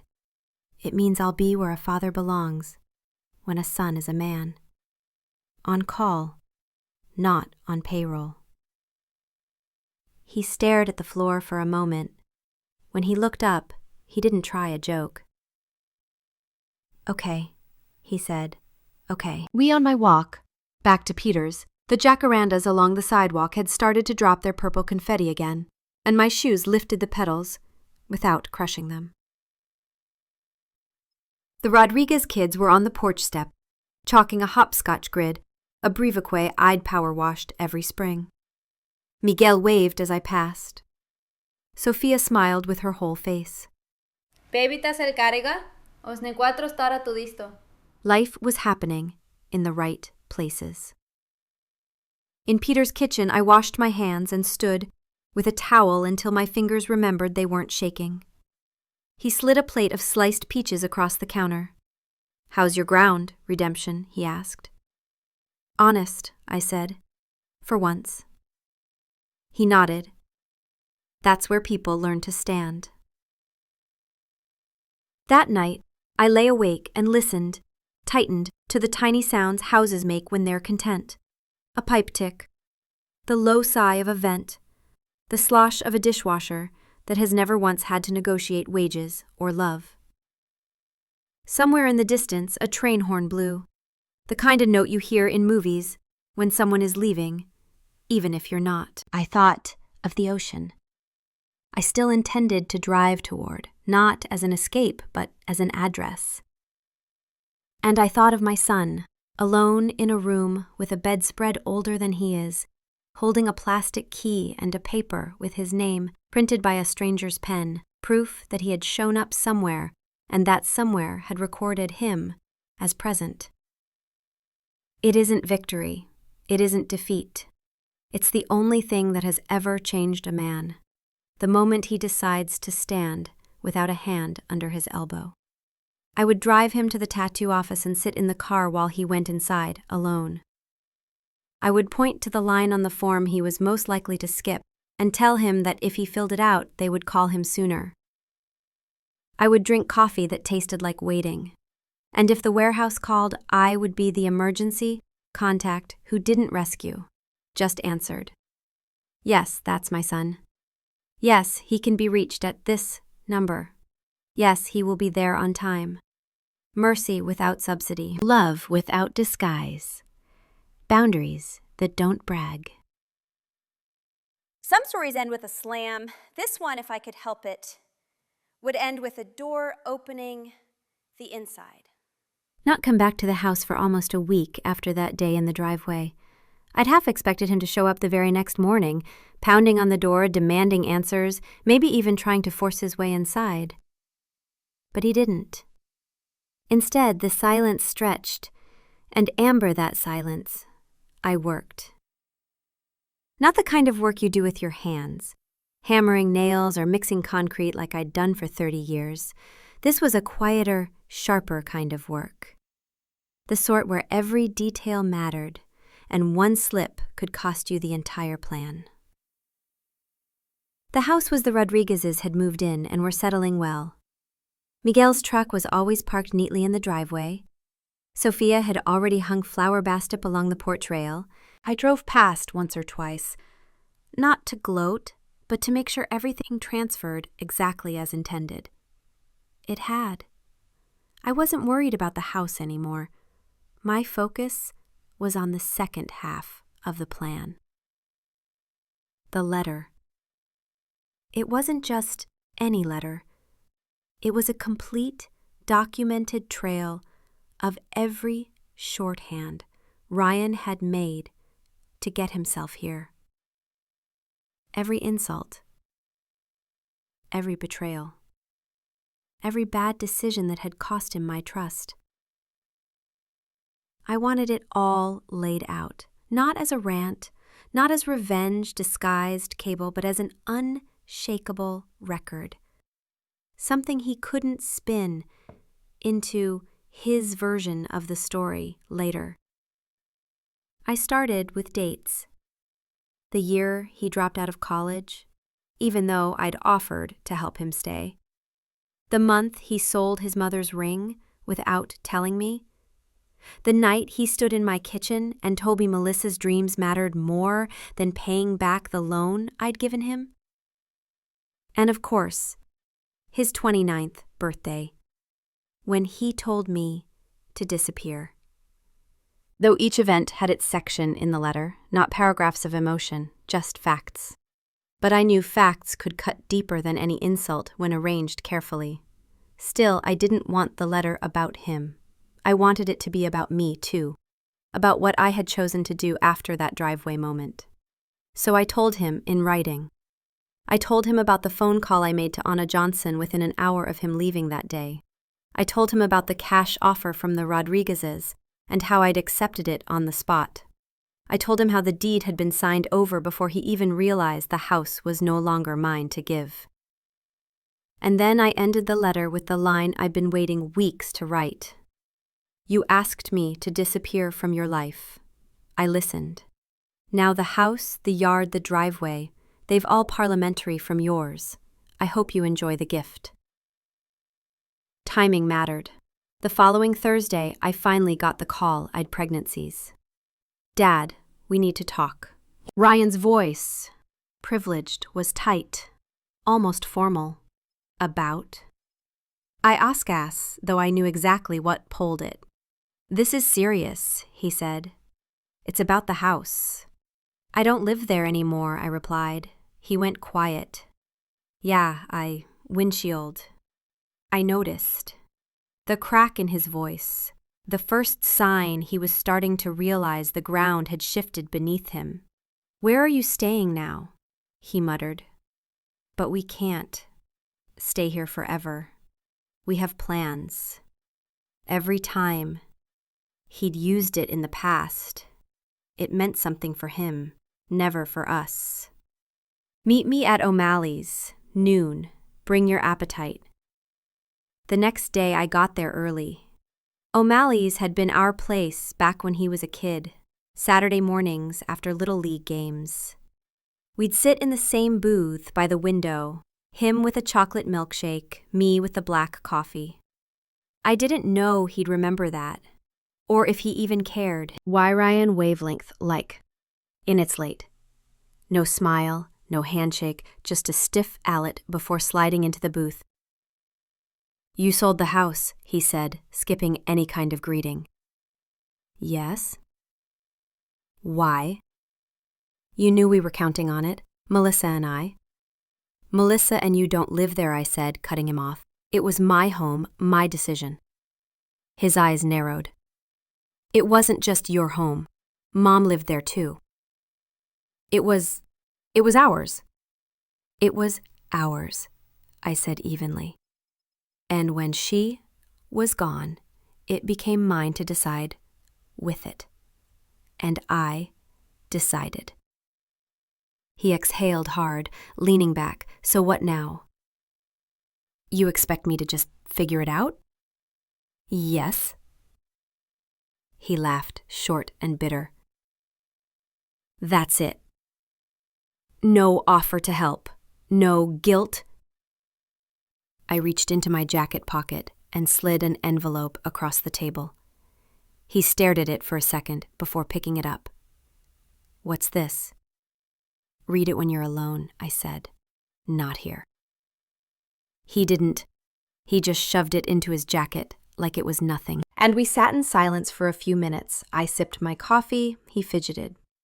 Finally, he stood up. Guess that, he said. Guess so. and then he left. 2 nights later, I got a call at 11:42 p.m. My phone lit up with his name. Dad. His voice cracked. I read the letter. Fingered was a long pause on the other end, so long I thought he might have hung Ubisoft. It's all true, he said finally. I know. I don't know what you want me to say. You don't have to say anything, I told him. Just don't lie, recognize about how we got here. He didn't respond right away. I could hear him breathing, slow and uneven. Then, almost in a whisper, Melissa's thinking about leaving. That's her choice, I said. Another pause. I think I made a mistake. Which one? I asked. He didn't answer. In that month, I kept busy. I met with Anna again, not to sell anything this time, but to set up a trust with the money from the sale. It wasn't for Ryan, not now, maybe not ever. Instead, I put the trust in Max's accuse, my grandson, Ryan's son. He was only 6, but I wanted to make sure he'd have something one day that couldn't be taken from him by someone else's bad decisions. When I signed the paperwork, Anna looked up from the folder. You're sure about this? Yes, I said. It's the only thing that makes sense. Mapped Saturday afternoon as I was sitting on the porch of my new place, smaller, quieter, just right for one person. A car pulled up. It was Ryan. Alone. He didn't get out right away, just sat there, engine running, staring at the steering wheel. Finally, he killed the engine and walked up the steps. I got your letter back out, he said. I've read it 5 trembling now. Crippled, I said. Flooring don't agree with everything, he added quickly. But I understand why you tat. Skis was the closest thing to an apology I'd ever heard from him. We didn't fix everything that day. We didn't hug it out or make promises we couldn't keep. But as he left, I noticed he looked lighter, like maybe, just maybe, he'd started to see the difference blackmail between losing something and letting it go. And me? I finally felt like the story was in my hands again. The first thing you learn when you stop rescuing someone is how loud the world is. The refrigerator hum is a bass note. The clock ticks like a metronome. A neighbor's sprinklers rattle to life. Cicadas rasp in the oak by Peter's porch. And somewhere, a screen door claps shut. A Nyla rhythm that sounds like a sentence ending. I lived inside that sound for a while and let it do what it does best, turn drama into weather.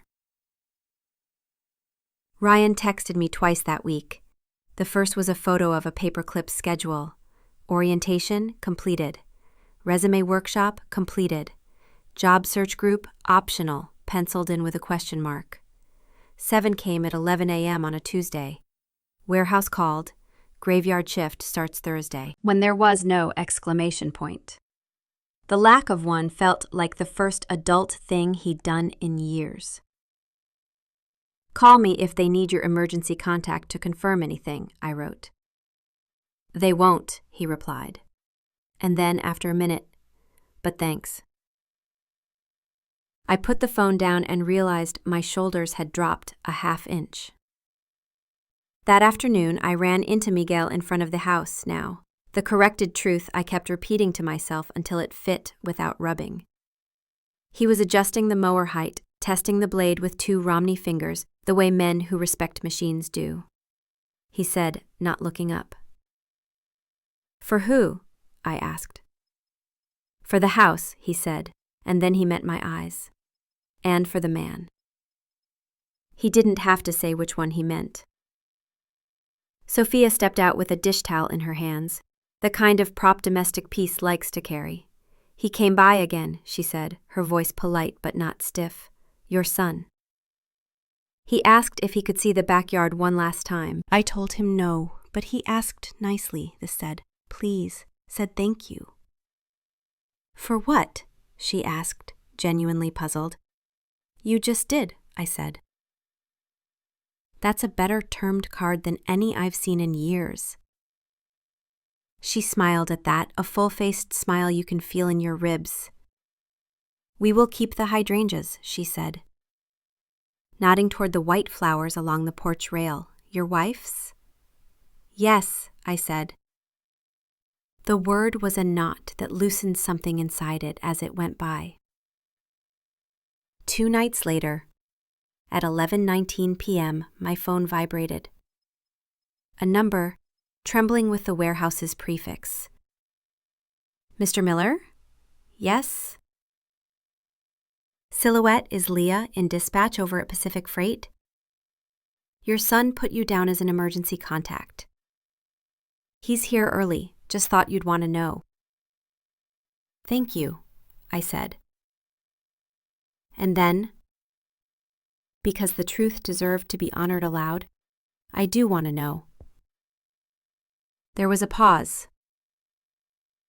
We don't get many early, she said, a little softness leaking sheer through the professional shell. Thought it was worth calling once to let a parent hear good news. I slept until 4:30 without waking. It felt like swallowing sunlight. By Friday, the calluses had started at the base of Ryan's fingers again.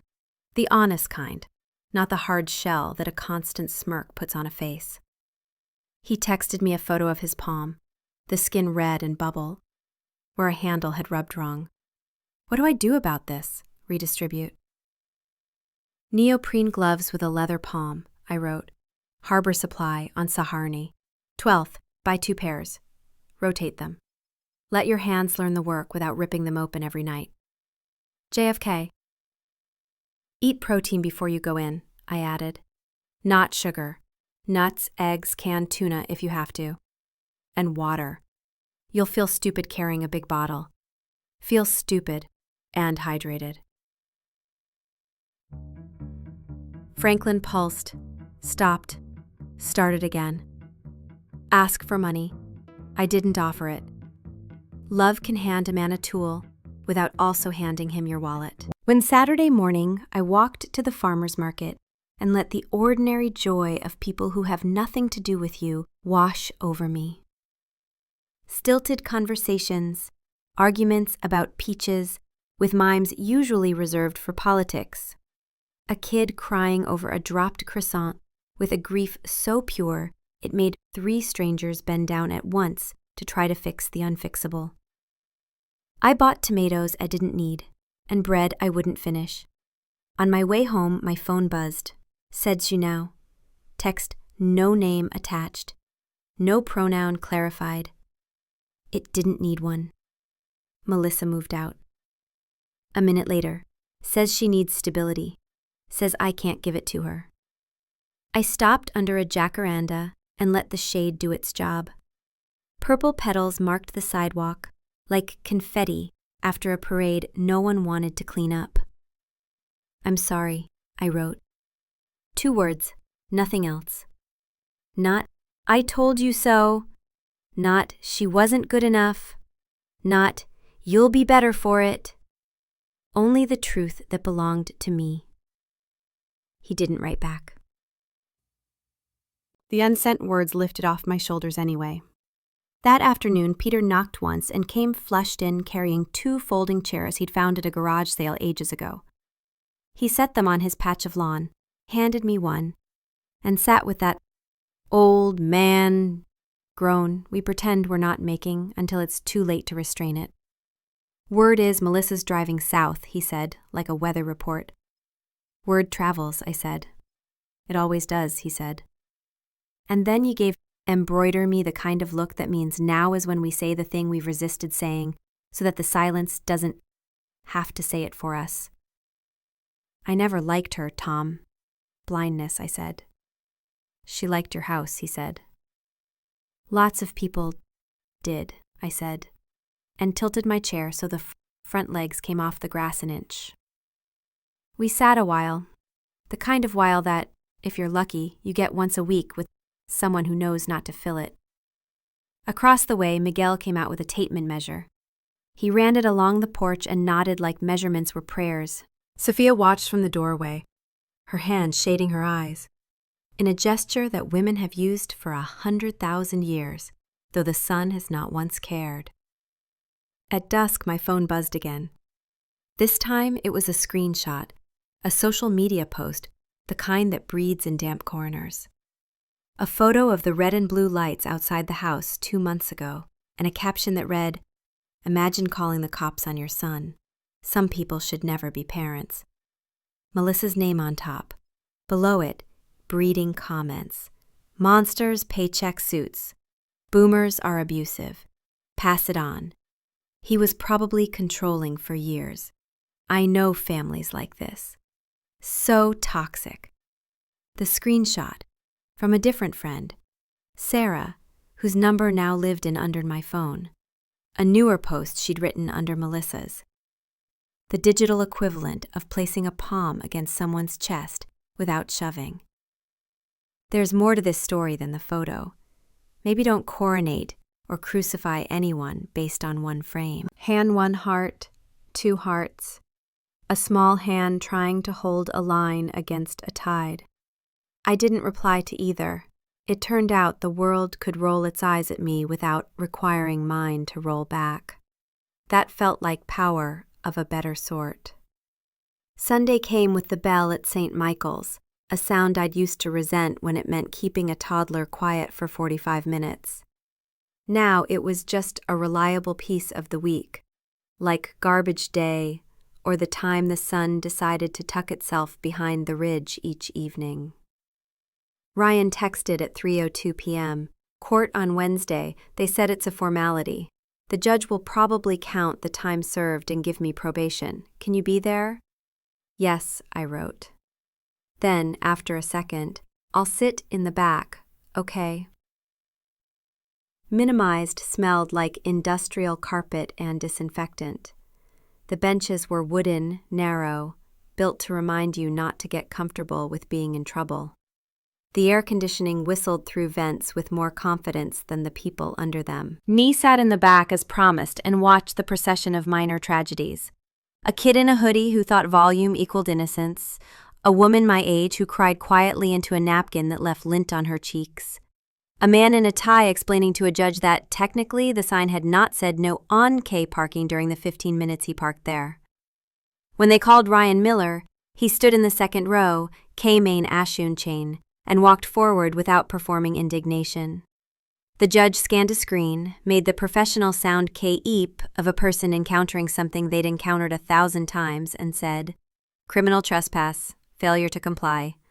Mr. Miller, K.E., Uary Ashum chain, time served, 12 months probation, fines as ordered.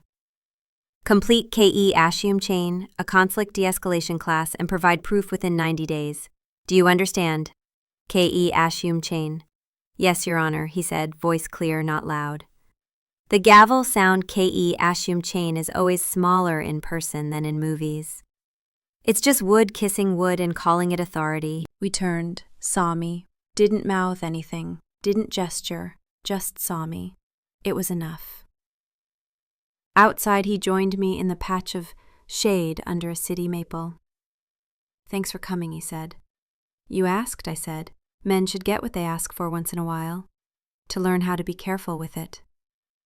He half smiled, an expression built out of humility and a little pride he could keep without needing to perform it. "I have the class schedule," he said, "Fridays at 6. It's funny, the guys in there, we all think we're the reasonable ones." "You might be," I said, "just not the only one." We walked to the parking lot like 2 men who knew how to end a conversation at the right time. Before words got the chance, turbulence what silence had already agreed to. That night, I checked my bank app and hurricanes another tranche of sale money into the trust I'd set up for my grandson, Max. There were forms on forms, and the cool satisfaction of clear numbers replacing the warm, self-sabotaging fuzziness of help out this one last time.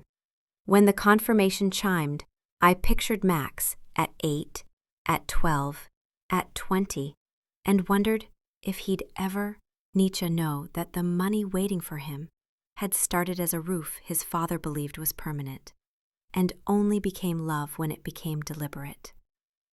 On Thursday, The warehouse put him on athleticism 5 money 5 nights in a row. He texted at 2:18 a.m. Harder than I thought, not impossible. Pedestrian later, there's a guy here named Don, 57, says he started late, says late is better than never. Listen to Don, I wrote. Men like that have the kind of shortcuts that don't cost you more later. Unprotected tune the next day. I took him to the transitional Patager home housing office by the river. The receptionist had bangs that looked like she cut them herself in the bathroom mirror, and eyes that said she had no time for cruelty up or down. We have a wait list, she told Ryan. But you jump. If you show us, you jump. Proof of employment gets you ahead of a guy with a story. I have both, he said, and slid the paper across the counter. She looked at the schedule like it was a passport stamp and stamped back. When we, reckless, he exhaled from somewhere lower in his chest than usual. They said a week, he said. Maybe sooner if someone drops. Someone always drops, I said. Show them you don't. We stood on the curb looking at the river the city had tried twice to beautify and 3 times to forget, he said without looking at me. Melissa Kettle called me selfish. She said I'm exactly like you. I let the sentence sit there and taught myself not to swat it down like a fly. You think? I asked. He kicked at a mark on the concrete that had once been gum and now looked like a map of a country without borders. As selfish in ways I made look like generosity, he said. And I think you gave me furniture and called it love. Both can be true, I said. He nodded. I'm trying not to be either now. Peter was waiting on his porch when I got home, because some men have radar that goes off when the people they claim as theirs have had a day. He didn't ask for the play-by-play. I gave him the score instead. He showed proof, I said. He got bumped up. Good, Peter said. You going to meddling soon? Yes, I said. After he's in. And they've seen him show up for 2 weeks without drama. Where? The coast? Deadlines, I said. A small town where proximity biggest problem is which fish to lie about. Grinned. Make it a good lie. If you're new, you might as well aim for a company. That night, Melissa's mother called me, frightened a number I didn't have saved. Her voice had the brittle cheer of someone trying to keep her house from collapsing in the middle of a party. Thomas, I just wanted to say, we tried. Ryan's a lot. Melissa's a lot. This whole situation is a lot. Pen. Thank you for housing my son for a few nights, I said. You didn't owe him that. We owed a version of ourselves that likes to think we would, she said, and laughed, a small laugh 35, that had no joy in it. Anyway, if he calls you, please answer. He's more receptive to the sound of your voice than he pretends. I will, I said. 2 days later, the call I'd been waiting for arrived at 3:06 p.m. The transitional housing coordinator. Mr. Miller, we have a bed for Ryan.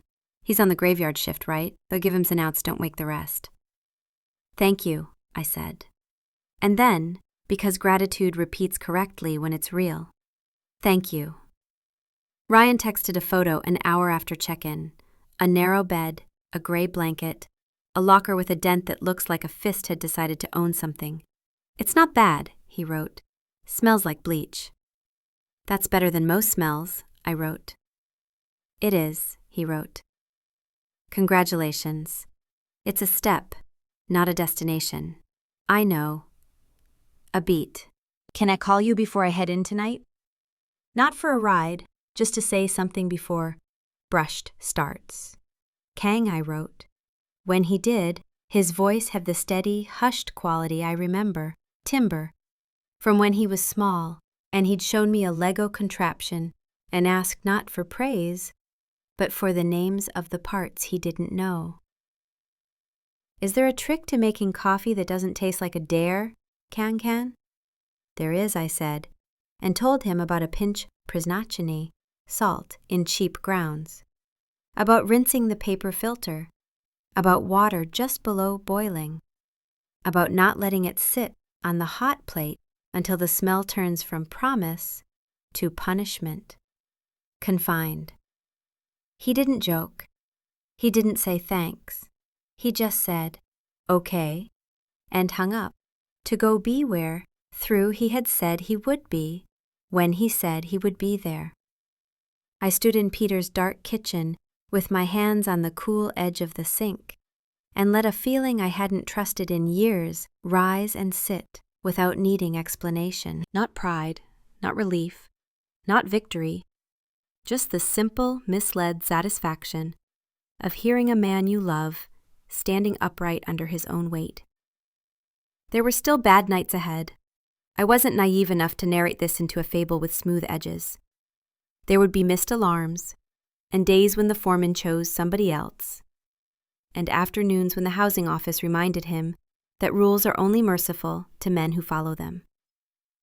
There would be a text I didn't want to get, and a call I didn't want to answer. There would be, if I know anything about how life insists on being life, at least one moment when all the gains looked like they were about to get washed back out with the tide. Windshield. But there is a sound that consequences make when a man meets them honestly. It's quieter than you think. It has no snare drum. It is the sound of boots on concrete at 10:54 p.m. The pause at the break room sink while water runs over hands that are learning to heal the right way. The click of a locker closing without a slam. And the soft exhale a man lets out when he sits on the low edge of a bunk and knows that while the bed is not much, it was made by him, and Therm, misunderstand, will sleep in it because he earned it.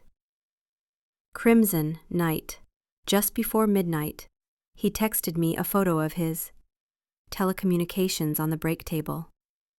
Second pair. You were right. Don's a beast. He's teaching me how to stack pallets without my back hating me.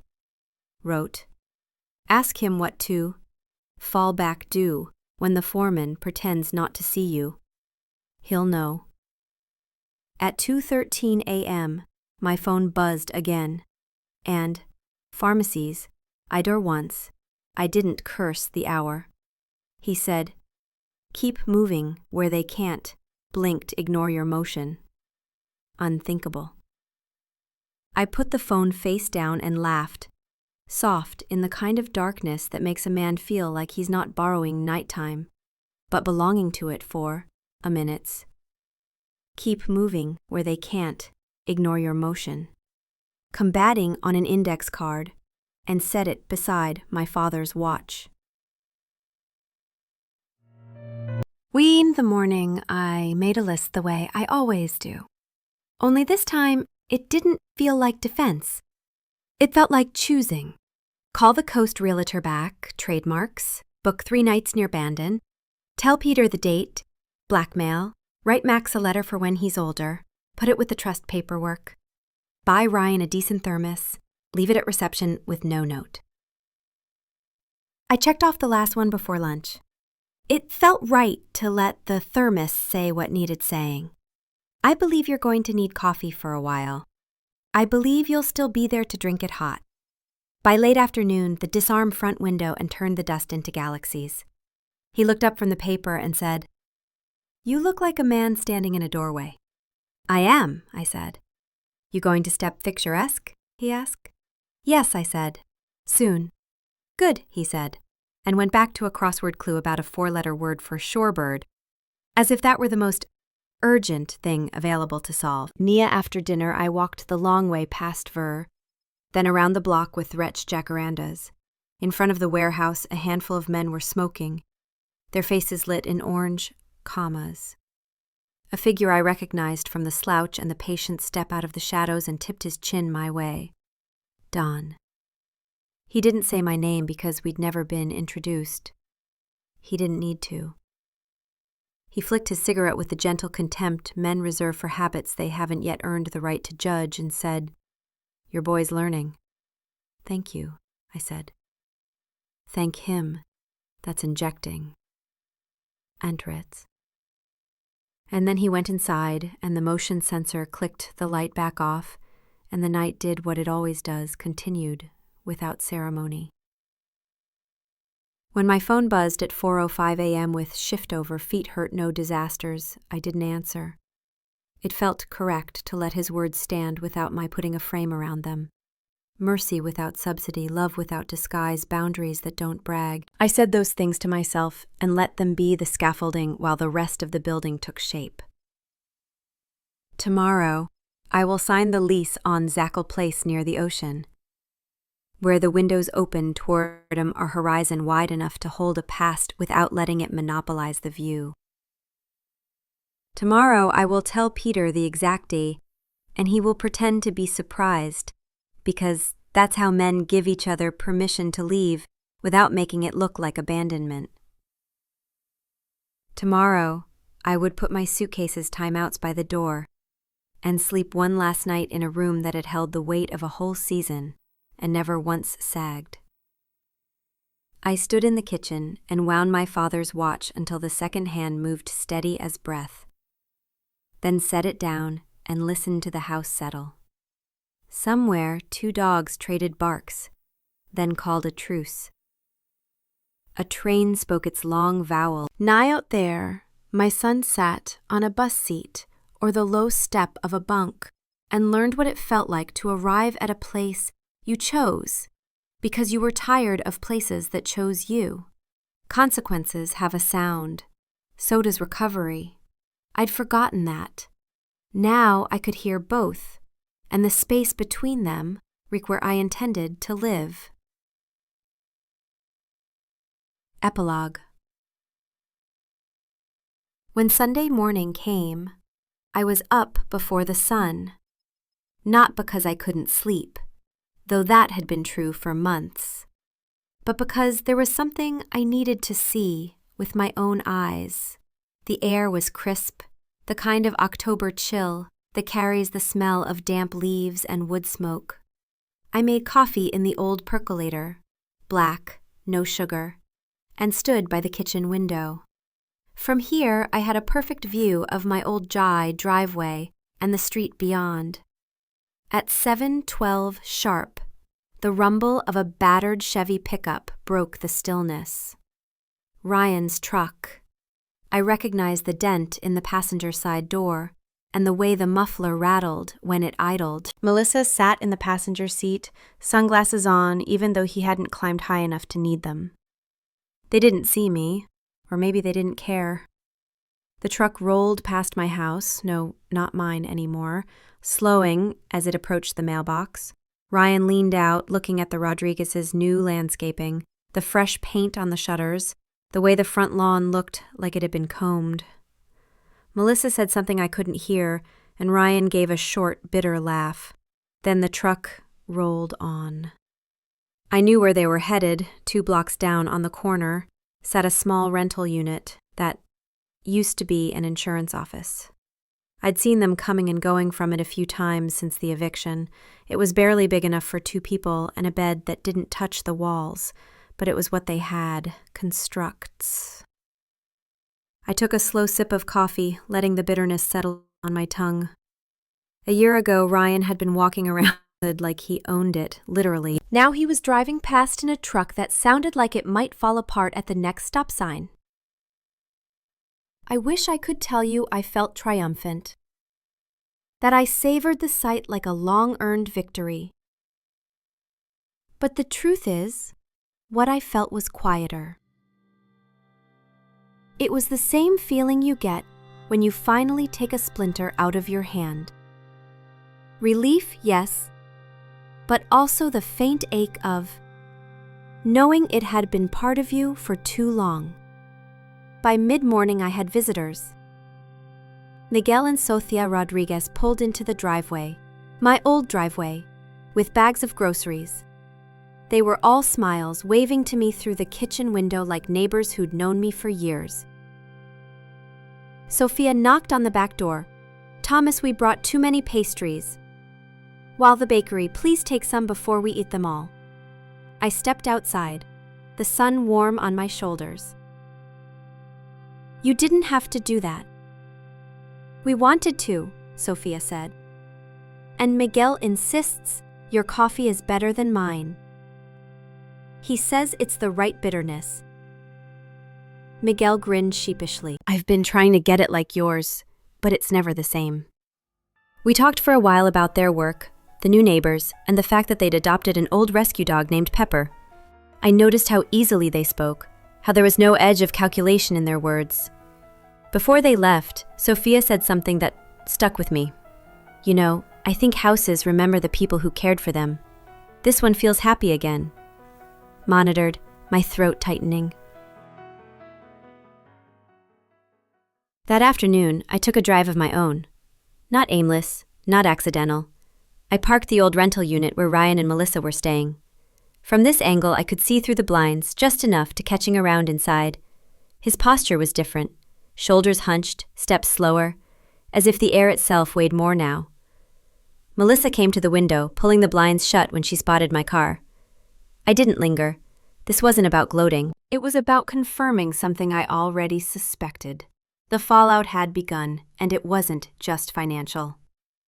2 days later, I got a call from Anna Johnson, the realtor who'd handled as she said. "You might find this interesting." Flooded was at the county clerk's office filing some paperwork, and I overheard a woman, Melissa, I think, arguing about overdue payments on a car loan. She mentioned Ryan's name. I thanked her, and after we hung up, I sat in silence for a long. In my mind, I could hear Ryan's voice. From months ago at his birthday party, when he told me the best gift I could give him was to disappear from his life. It's strange. Back then, those words had been a knife. Now they sounded like a promise, seizing I was happy to keep. One evening, Peter Collins, the neighbor who'd helped me the day Ryan was arrested, stopped by.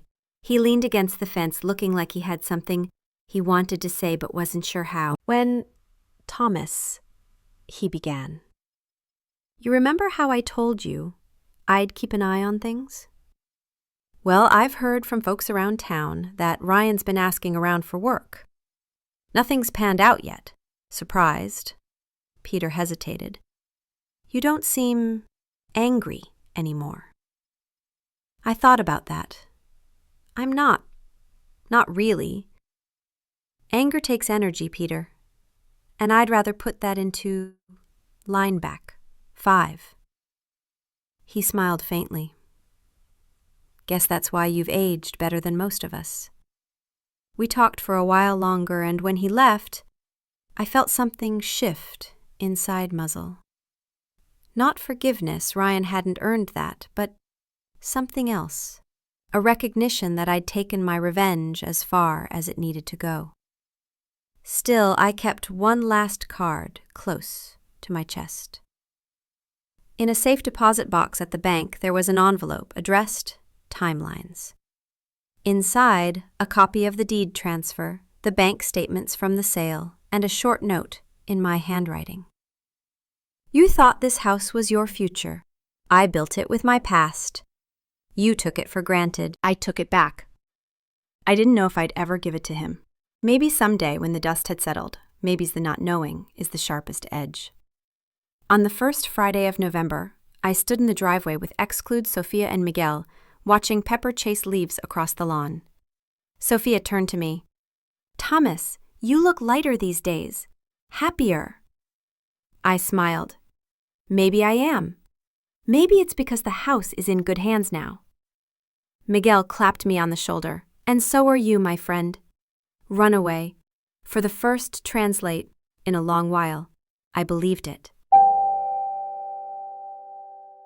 The road birth tarn behind me was messy, bitter, and full of moments I wouldn't wish on anyone. But the road ahead? And no one, not even my son, could take that from me again. The call came on a Thursday. late enough that decent people in bed and the rest were pretending they had a reason not to be. "Dad," Ryan said, and the word didn't scrape on the way out this time. "Can we meet tomorrow, after my shift? 9 a.m. Java Junction. A pause. Please." 9 a.m. is when men who've worked nights look like the world's been turned 90 degrees. I told him yes and lay back down, listening to Peter's house breathe and the train throw its single long vowel across town, like a ribbon someone kept meaning to cut. Sleep came in pieces. In one of them, I dreamed I was winding my timetable's watch, and the second hand kept ukafad walking one count every time I blinked. In the morning, I made coffee with the care of a man who understands that small rituals are how you stay on the right side of yourself. At Java Junction, he was already there.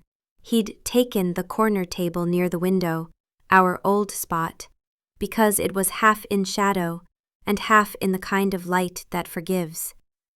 He had a paper cup of water, nothing else. His jacket was clean. His hair was combed to one honest length. His eyes looked like he'd borrowed them from someone who'd slept enough to be dangerous to his excuses. "Thanks for coming," he said. "You asked," I said, and sat. For a minute we just let the room explain itself, the hiss of milk steaming, the thump of a portafilter, knocked clean, a cappuccino set down with, the soft confidence of someone who knows they'll never spill again. The anchor tattoo on the barista's forearm flexed. She had a new line added, a length of rope winding down toward her wrist. Anchors hold. Ropes connect. It seemed somebody in this town was building a language on her skin. "I'm not proud of what I'm about to say," Ryan began, hands flat on the table like he'd decided they didn't get to talk with him anymore. But Melissa left for real this time. He watched my face, and when it didn't perform, he breathed out. "She took the last of her stuff on Tuesday. Her friend Sarah came with her so I wouldn't make it harder. I thought of Sarah's texts, small stopgaps against bigger floods." "Okay," I said. "It's not just that," he added. "And when a man says that, pay attention." The warehouse. A different shift, not better, just steadier. 4/12s, Friday to Monday. Dawn says, "It's a sign they see me." "Good," I said. "Steady is a kind of love most people never learn to recognize." He tapped one nail against the table. The sound of a man checking his weather. "I started the de-escalation class last week. The instructor, Mara, talks like a person who has been in rooms where things got loud. She says the only 2 times you win a fight are before it starts or when you decide not to show up." "She's right," I said. He swallowed. "There's photographic," and I saw Max. The name landed lightly and then took on weight. My grandson, last I'd counted out loud, he was 6. A child safe from our performances because his mother had moved 2 towns over and built a life that didn't need either of us to behave to function. I'd sent birthday cards with $20 bills tucked in like decency coupons. I promised myself not to buy more than I could keep showing up to deliver. "How is he?" I asked. "Big," Ryan said and laughed at himself. Everyone sexually says that about kids. But it's true. He remembers me, which feels unfair and good as at the same time. He looked at his hands. I want to be better for him. I don't know how to do that without asking you something I don't want to ask. "Try," I said.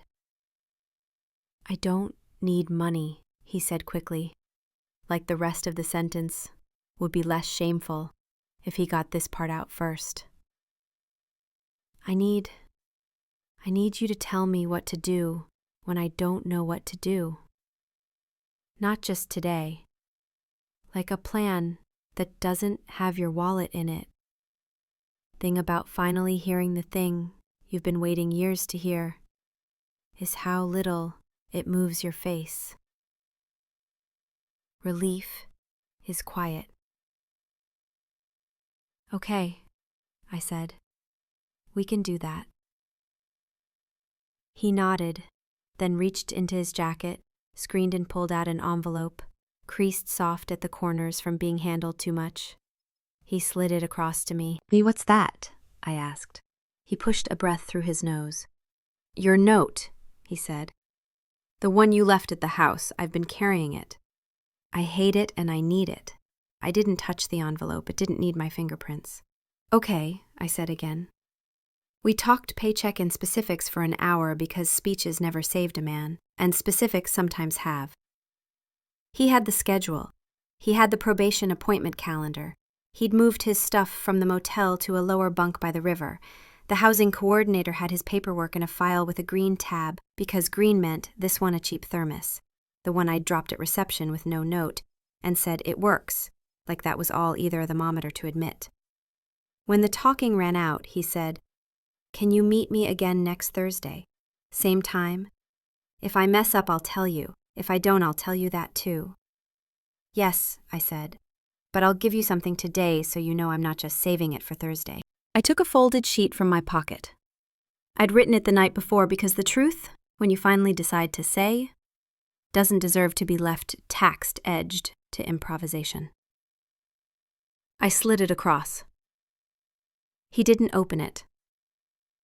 He put it in the same inner jacket pocket where the other envelope lived.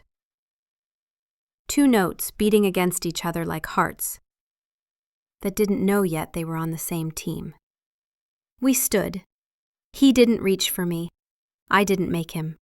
We walked to the door like men who had an appointment with the rest of their lives. The next week, we met again. He hadn't messed No up. He had a callus on the other palm now to match the first. He'd learned how to tape his wrists because Dawn told him tendons hold grudges. He'd bought boots with a sole that didn't slide on diesel-slick concrete. He'd decided graveyard fit him better than the world he used to perform for, because it didn't require him to be seen, only counted. I put together a budget, he said. That was new. He safest out a notebook like it was evidence. Rent at the transitional place minimal. Food, protein, rice, vegetables, coffee. Phone plan prepaid. Somama, $40 a week if nothing breaks. Terminated at me like the math might laugh at him. It doesn't have a sense of humor, I said. That's in your favor. He flipped to the last page. I've been thinking about the house. Which part? I asked. Unaffected it, he said, and the way he closed his eyes on the word all told me he had finally understood the size of things. I know it's gone. I know it should be. I know I made it into a thing, a proof I hadn't earned. Flooded himself. I'm not asking you to undo anything. I want to understand what you did with the money. The truth? Unpredictable?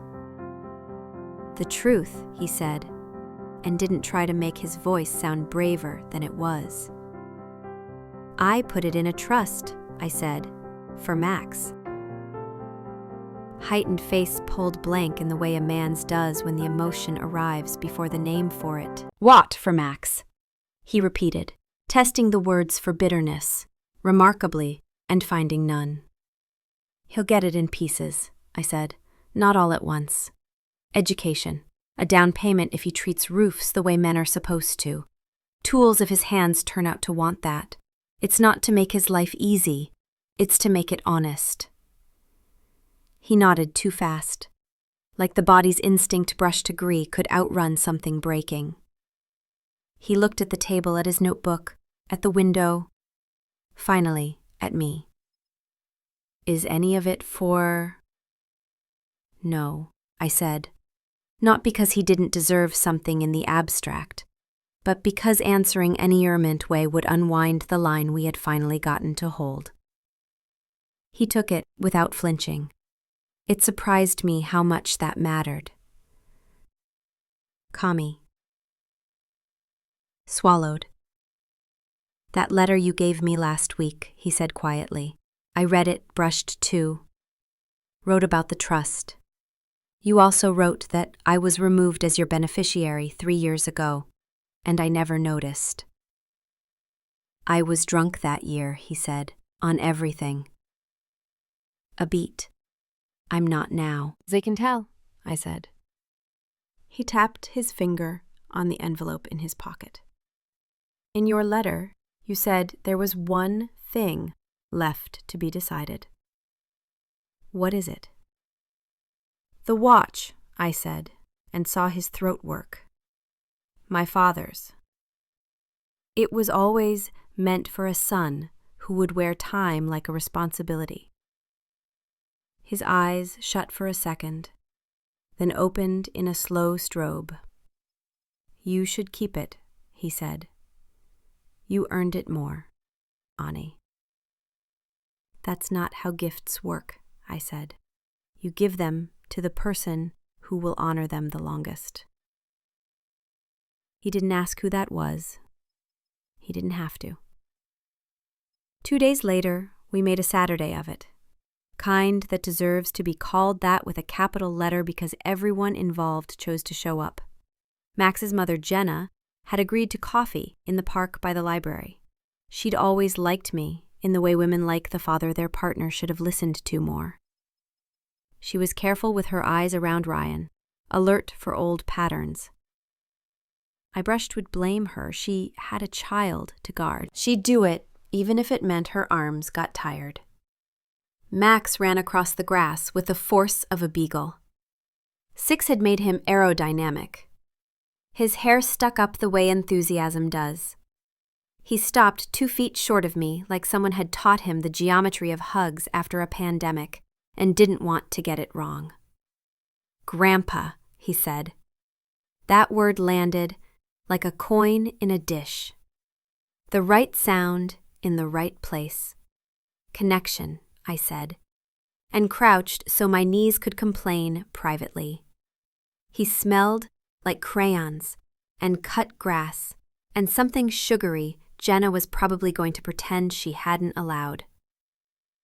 Wildfire stood off to the side, hands in pockets, letting the moment do its work. When Max looked up at him, he took his hands out and made them visible. That small act, hands where a kid can see them, has always seemed like one of the first commandments to me, though nobody put it on stone traceback. We sat at a metal table that had been painted city green 6 times in 20 years. I ordered hot chocolate for Max and coffee for the adults.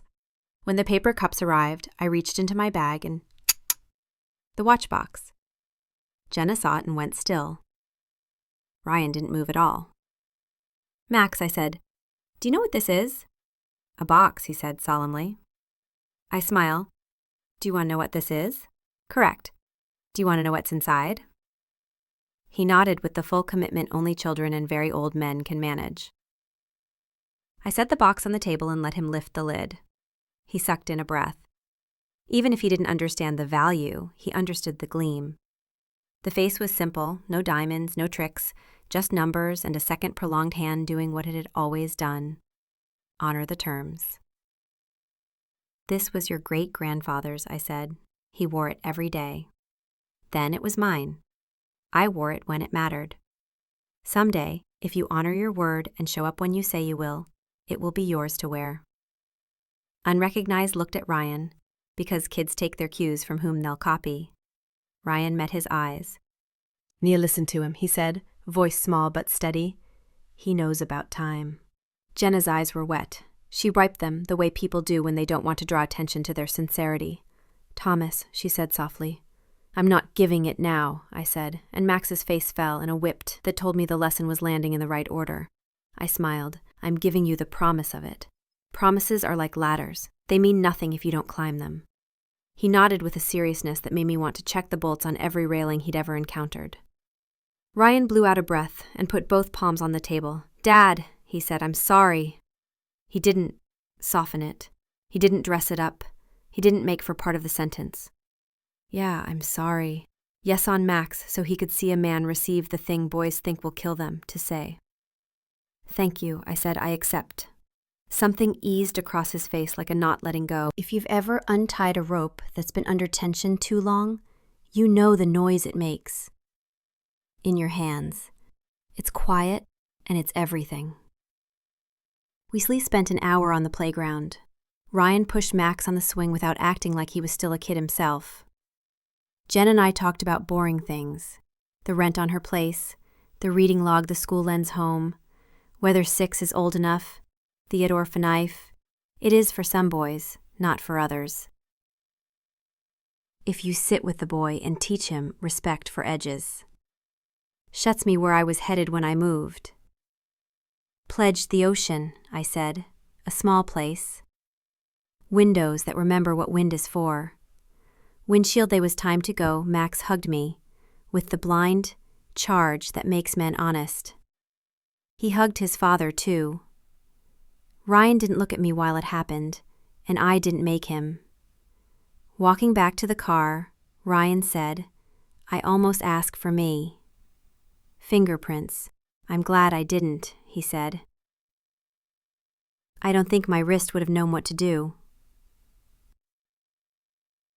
Maybe one day, I said, not because I was making a promise I had no right to, but because I wanted him to know that the path to anything worth having goes through 1,000 little choices nobody applauds. 2 nights later, the past tried one more time, Trinidad to reassert itself in the laziest possible way. A screenshot. Melissa again. A new post. A photo of that same night 2 months ago, when the police lights painted the siding. This time, the caption read, "Perspective. Sometimes the thing that breaks you is the only thing that got you out." The comments were different now, less coronation, less crucifixion. "Growth, ascertain, see. Proud of you for moving on. Wishing everyone peace." I didn't feel anything tidy about it, but I felt dimly that truth paint had begun to win small rounds in arenas I no longer wanted to visit. Sarah texted me a minute later. She's learning, in her way. We all are, I wrote back. On Thursday, Ryan brought someone to Java Junction. Don. Up close, the man looked like a blueprint for endurance. 57 in his bones, maybe 70 in his knees, 40 in his pride. He stuck out a hand and didn't apologize for the dirt under his nails. "You raised him?" he asked. "I tried," I said. "He's raising himself," Don said. "That's the better unmarried who." We talked about forklifts and foremen and the trick to stacking pallets so they ride out bumps without turning gravity into an enemy. We didn't talk about houses or birthdays or letters that cut and then cauterized. We were 3 men in daylight, and the conversation didn't need an audience to be worth having. After Dawn left, Ryan said, "He told me something she'd probably underline." "What's that?" "Choose a heavy thing you can carry every day," he said. "Make it your job to become the kind of man who can lift it without hurting anyone." I smiled. "Tell Don I underlined it." "I did," he said. "He said you would." I called that afternoon Mr. Miller. The cottage in Bandon came through. Small, a little crooked in the right through places. Windows you'll want to wipe with your sleeve even if you just clean them. It's yours if you want it. I looked around Peter's guest room. The suitcase, the watch box. The stack of letters rubber-banded, lum like they might otherwise escape. "Laminate," I said. "Good. she said. Keys Monday. I told Peter first. He nodded like a man who had been expecting my departure long enough to recognize its face. Bring back pictures of fish you didn't catch? He asked. Revoked convincingly, I said. Kang do, he said. It's a kindness. Plot to a story, to make it bigger when there's no harm in it. I texted Ryan after. I'm leaving Monday. Small town. Windows that do what they're told. You deserve it, he wrote. A beat. Can I help? The car? Foreground, I wrote. But you can come by Sunday and say goodbye in a way we won't have to fix later. Okay. A minute passed. Can I bring Max? Yemful. Quiz Sunday evening smelled like someone else's soup drifting in from a window left open 2 houses down. At 7 there was a knock that didn't ask to be louder than it was. Ryan and Max stood there. Max had a drawing, 4 figures holding hands labeled in block letters. Mom, Max, Dad, Grandpa. Jenna must have coached him to include everyone who mattered, and no one who didn't. Disarm, I put this on your fridge? You can put it in my car, I said. It's coming with me. He smiled like he'd just been told his handwriting could move across state lines. Peter's porch, because some goodbyes deserve furniture that remembers stories. Peter brought out 3 ice creams in small cups and a dish of sliced peaches, because he knows dessert precedence gaps men don't like to admit exist. Grandpa, Max said, when I'm big, can I have your watch? And you've big said, same as your dad, same as me, same as the man who wore it before I knew what time was for. Han-Young looked at me then, and there was pride in it, will without envy, which is as rare as a person who returns your tools cleaner than you handed them. I'll text when I get there, I said. Do that, he said. I'll answer after my shift. We didn't hug like people in movies. We hugged like men, who'd learned that 2 arms around a story doesn't make it less true. Max wrapped himself around both our knees and laughed, because that seemed like rallied sound to make when 2 people who love you are doing something you don't yet have names for.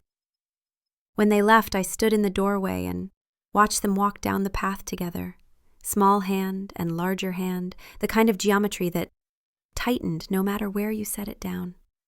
Back inside, I took the watch out of its box and wound it.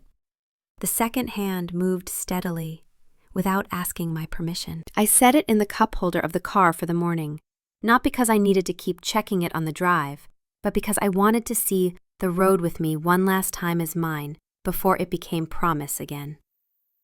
On the table next to my father's letters and the trust papers, I set one more envelope. It had Ryan's name in my hand, not block letters, just my hand, because that's what mattered. Inside, a simple note and a photocopy of the trust summary. The line that said, Max's had been built out of a past his father had finally stopped borrowing. The note was 11 words. When a man means it, time gives him back his name. Kang turned off the lights in Peter's guest room, and the house settled into a silence that feels like permission.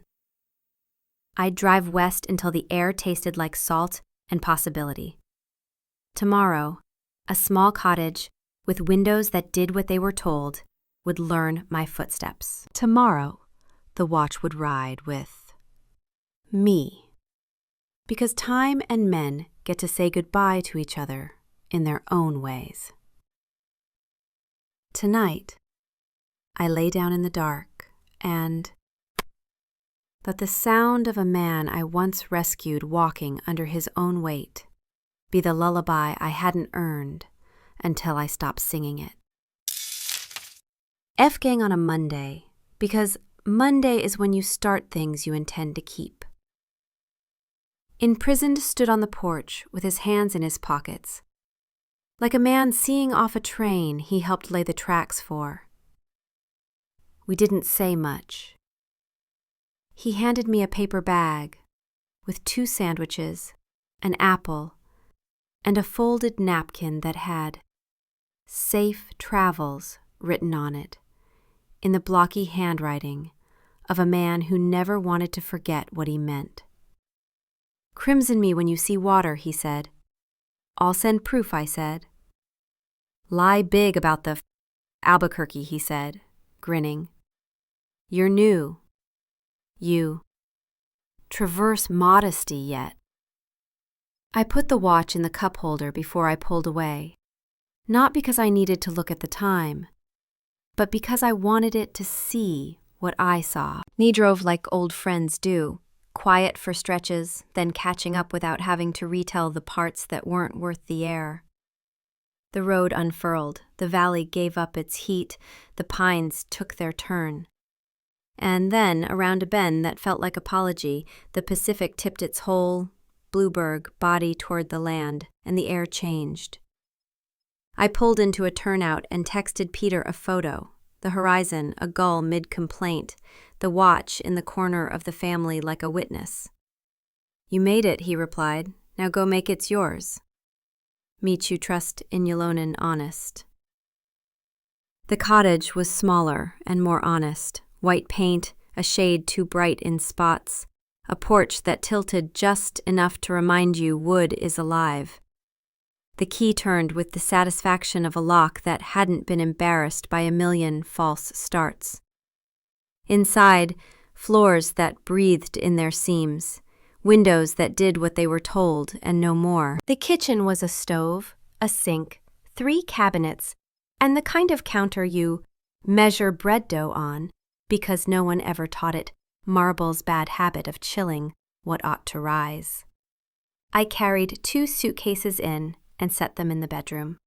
I put the watch on the dresser, and it looked right there, as afflicted had been built to hold that weight.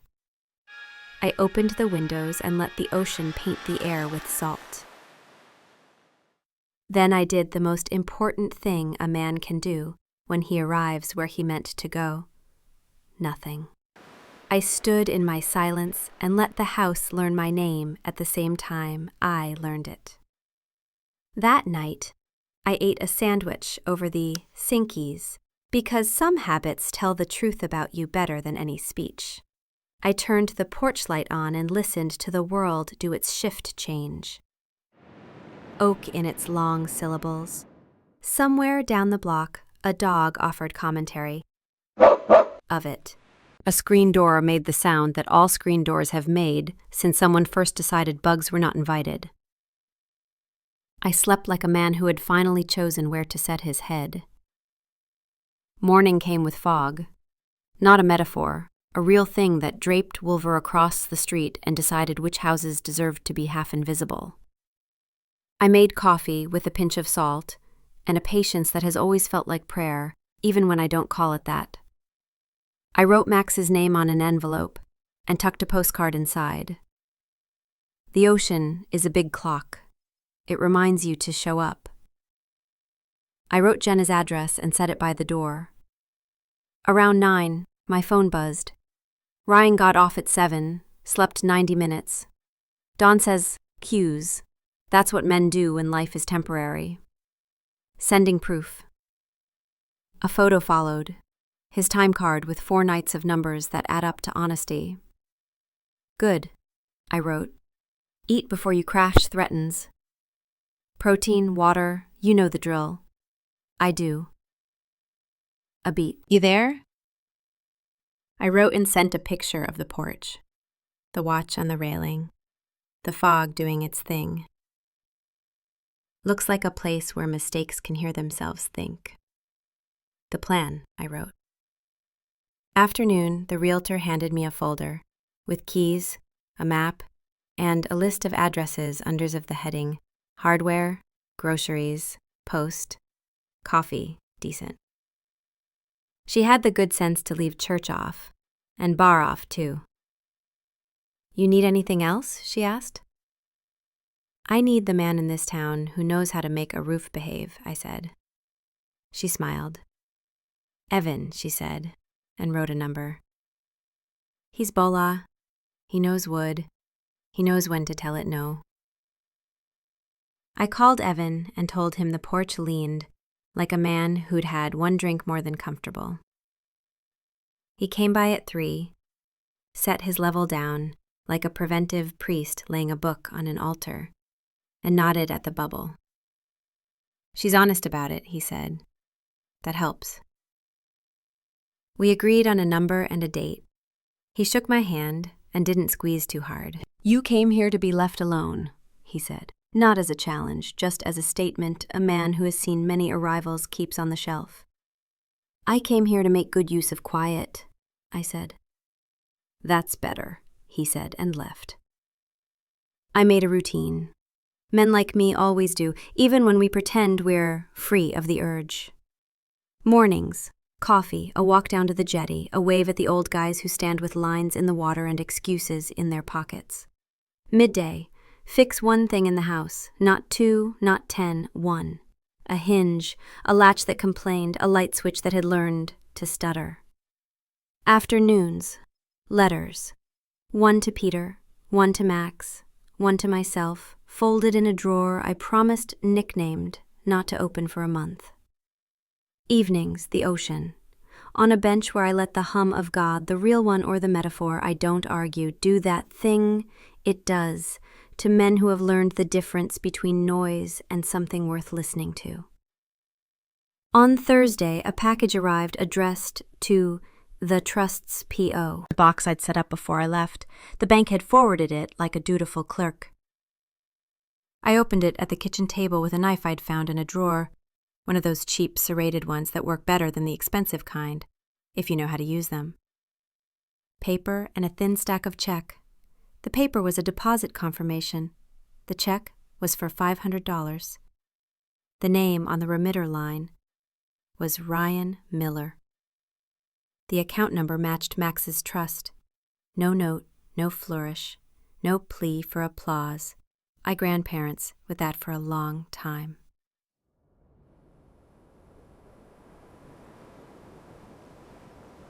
The ocean talked. The house held still. The watch on the dresser kept its bargains. I finally set the paper under the watch and let the weight of one be the weight for the other. Big twists in life don't always ring bells. Sometimes they're a number with a $sign that tells the truth more cleanly than poetry. Friday brought rain, real rain, the vertical kind that thinks gravity is an old friend. I put a bucket under the spot Evan had warned me about and pretended that made me a partner in the repair. At noon, my phone rang. A number from Mr. Miller, this is Susan from the post office. We've got a certified letter here for you from Santa Clara County. Do you want us to hold it or deliver tomorrow? Hold, please, I said. I'll come in. It was enveloped with a big seal. Inside, 2 pages.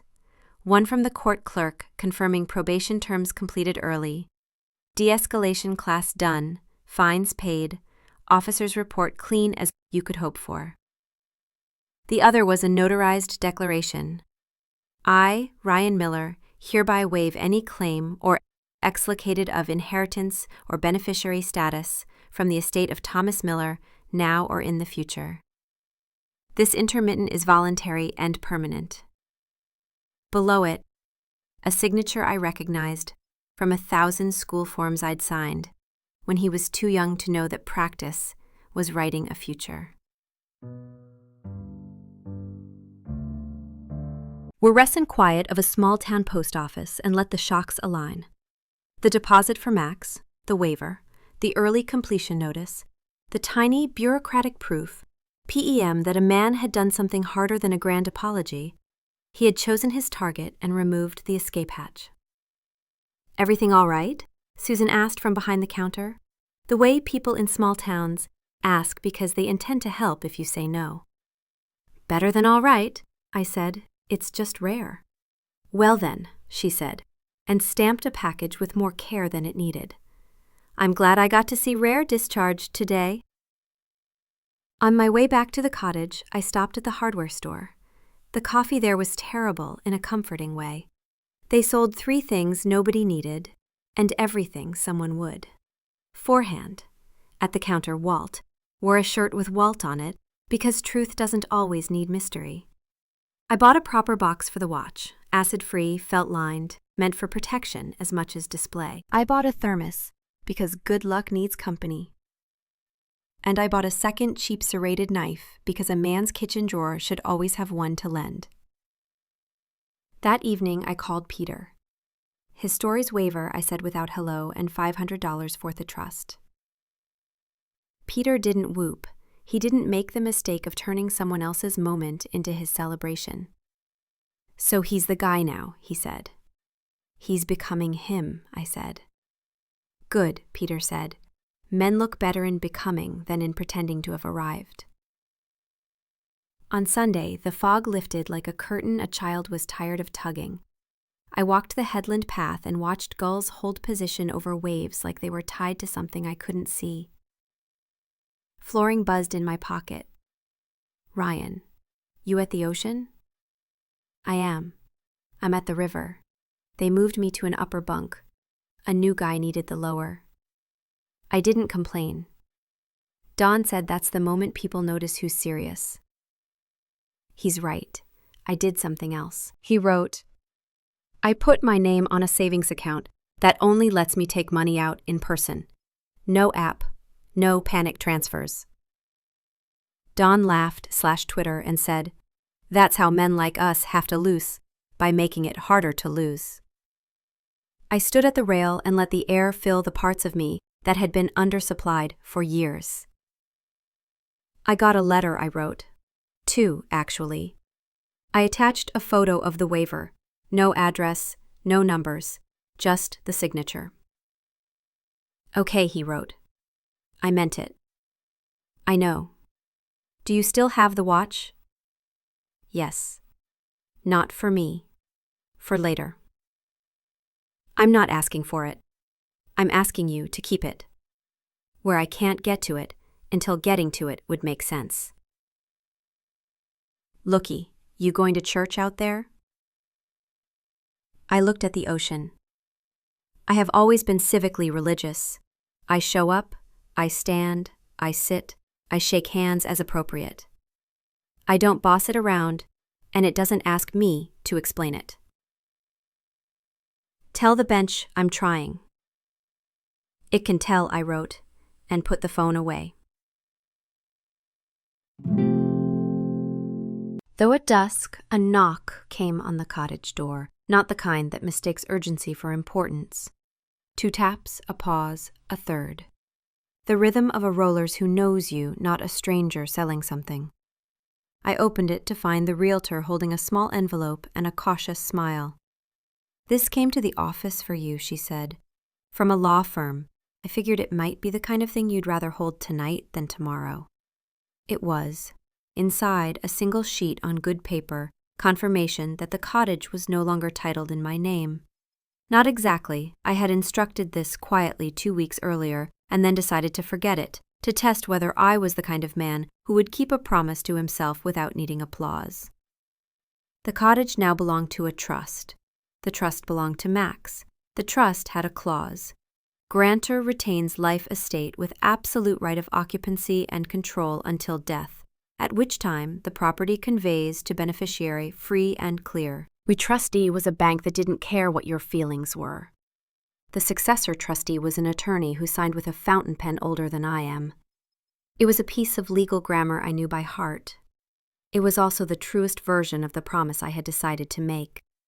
My name on paper had already begun its quiet withdrawal from the world, in all the places that mattered to anyone but the boy who would one day be a man. I set the letter on the table and realized I was crying. Not big sobs, not the kind that makes your chest ache, just water doing what it discharged when it meets gravity, and the thing holding it back finally decides to be generous. I texted a photo of the first line to Peter, and a different photo, more careful, to Jenna. When Max is older, bring him here. Teach him a porch and respect a hinge.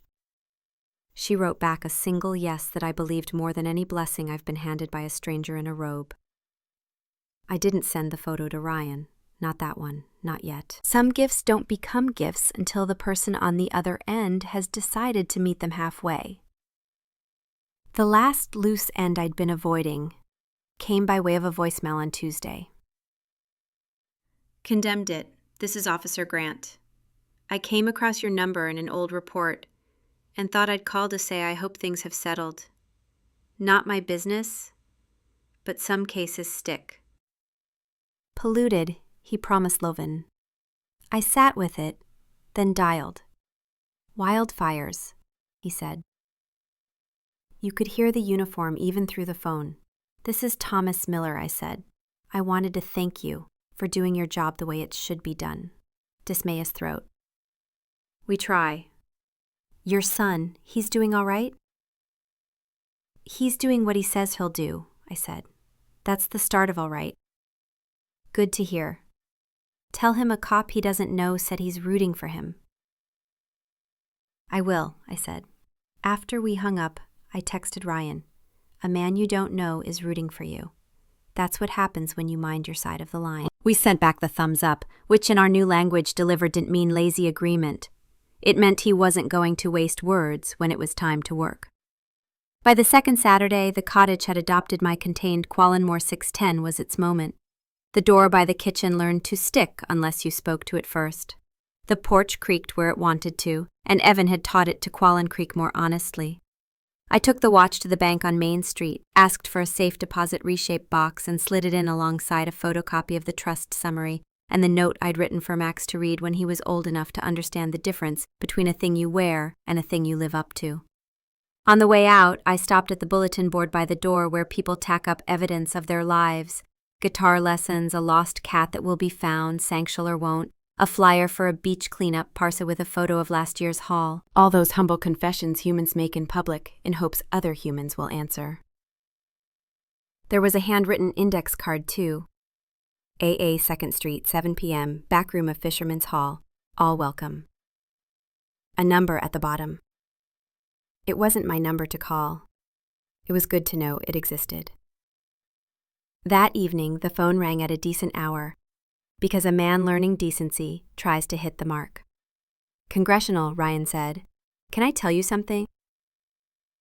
Without you fixing it? You can tell me, I said. The fixing will be Rami, up to you. He laughed. A small, actual sound I'd begun to like. There's a guy at the housing place who plays his TV too loud. He knows it, we've asked him, he forgets. Every night, I wanted to rage at him. Tonight, I brought him a pair of earbuds and said, Here, helps me on break. He said thanks, then he cried. Whitelist, I said, because there are not many better words when men do something that proves they understood the assignment. That's how neighborhoods start. You know that certified letter you got, he said? And for a second, my chest dismissing, the old reflex. I meant it. I signed it because I don't want your money to be the thing we're talking through forever.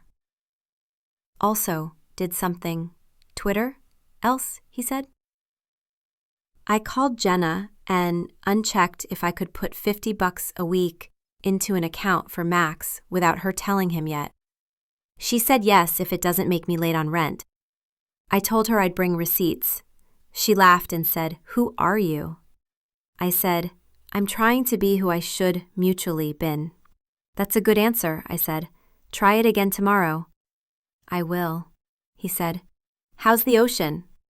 Loud about federally things that matter, I said. Quiet about the rest. Nick can tell it I'm on my way.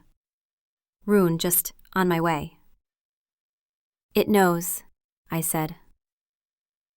Clang, if you want to call it that, did not arrive with fanfare. It showed up as a man doing the arithmetic with his own pencil. A week later, an envelope from the bank, again. Inside, a deposit confirmation for the trust. Not 500 this time, 200. The memo line? From Dad. Only this time, it wasn't me writing it. Ryan had titled himself honestly in the smallest way that matters the most. I walked to the bench by the jetty and sat where I had begun my first morning. The watch wasn't on my wrist or in my pocket. It was locked 3 blocks away under other people's signatures. Right where it needed to be. Birds heckled, children shouted about a crab that had the good sense to mind its own business. I thought about all the doors I had closed to get here, and the one I hadn't realized I was opening until it swung. Revenge had been the wrong word all along. Boundaries weren't about payback.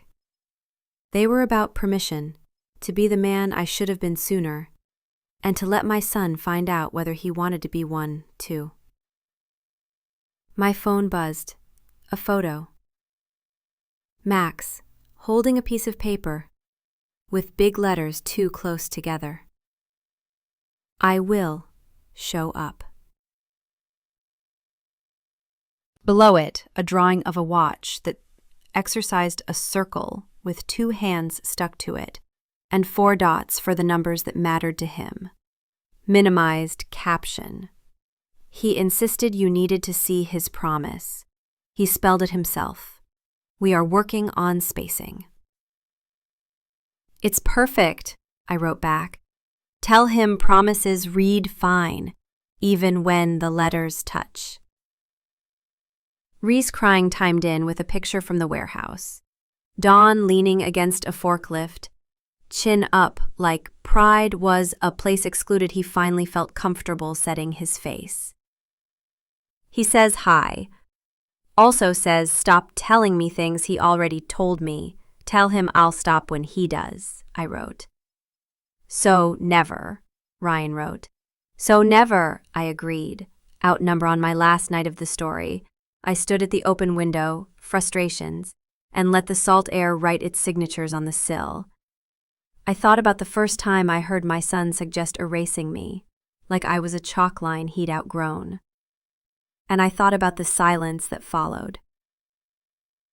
The night the lights painted my siding, Nia thought about the cake that never got cut, the watch that had not yet found its next wrist, the house that had remembered its purpose under a new name, and the way a man looks when he signs a piece of paper that finally tells the truth about what he's owed. Some endings slam. Some endings click. Some endings don't know their endings until years later when someone says, "That's where it turned." Mine was the sound a porch makes when it learns to carry weight honestly again. It was the small, hard twist of a key in a partial deposit box. It was the soft exhale on the other end of a phone when a son told the truth in a sentence too short to perform. I'm trying. I turned the light off and lay down, and the house did what houses do when you live in them like you mean it. It held. In the morning, I would buy fish I didn't calmly and lie to Peter in a text in a way that honored the story more than the facts. I would mail Max a postcard with a drawing of a gull that looked like it had been built by a committee, and a line underneath, "Time is the only thing you can't borrow. Spend yours like you earned it." I would walk the jetty and nod to men who have learned to be content with lines in the water and hope in their pockets. I would call Ryan in the afternoon, and we would talk about schedules, not sins.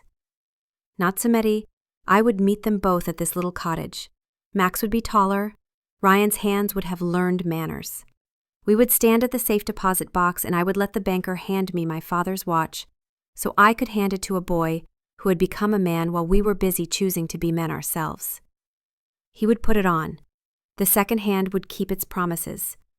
We would listen to it together for a minute because there are holy sounds even for men who don't go to church. That's not a fantasy. That's a schedule with a long horizon. Men like me trust schedules more than wishes. For now, I'll leave you where I am, standing at the threshold of the door I closed for the last time, and the one I opened without knowing. The revenge you came here for happened months ago, on a lawn under red and blue. The justice I needed arrived later, without lights, in an envelope and a deposit, and the kind of silence only a changed man can keep. When a man means it, time gives him back his name. The doesn't care what I call this. It swallows another second. It offers another. I take it. I intend to use it well.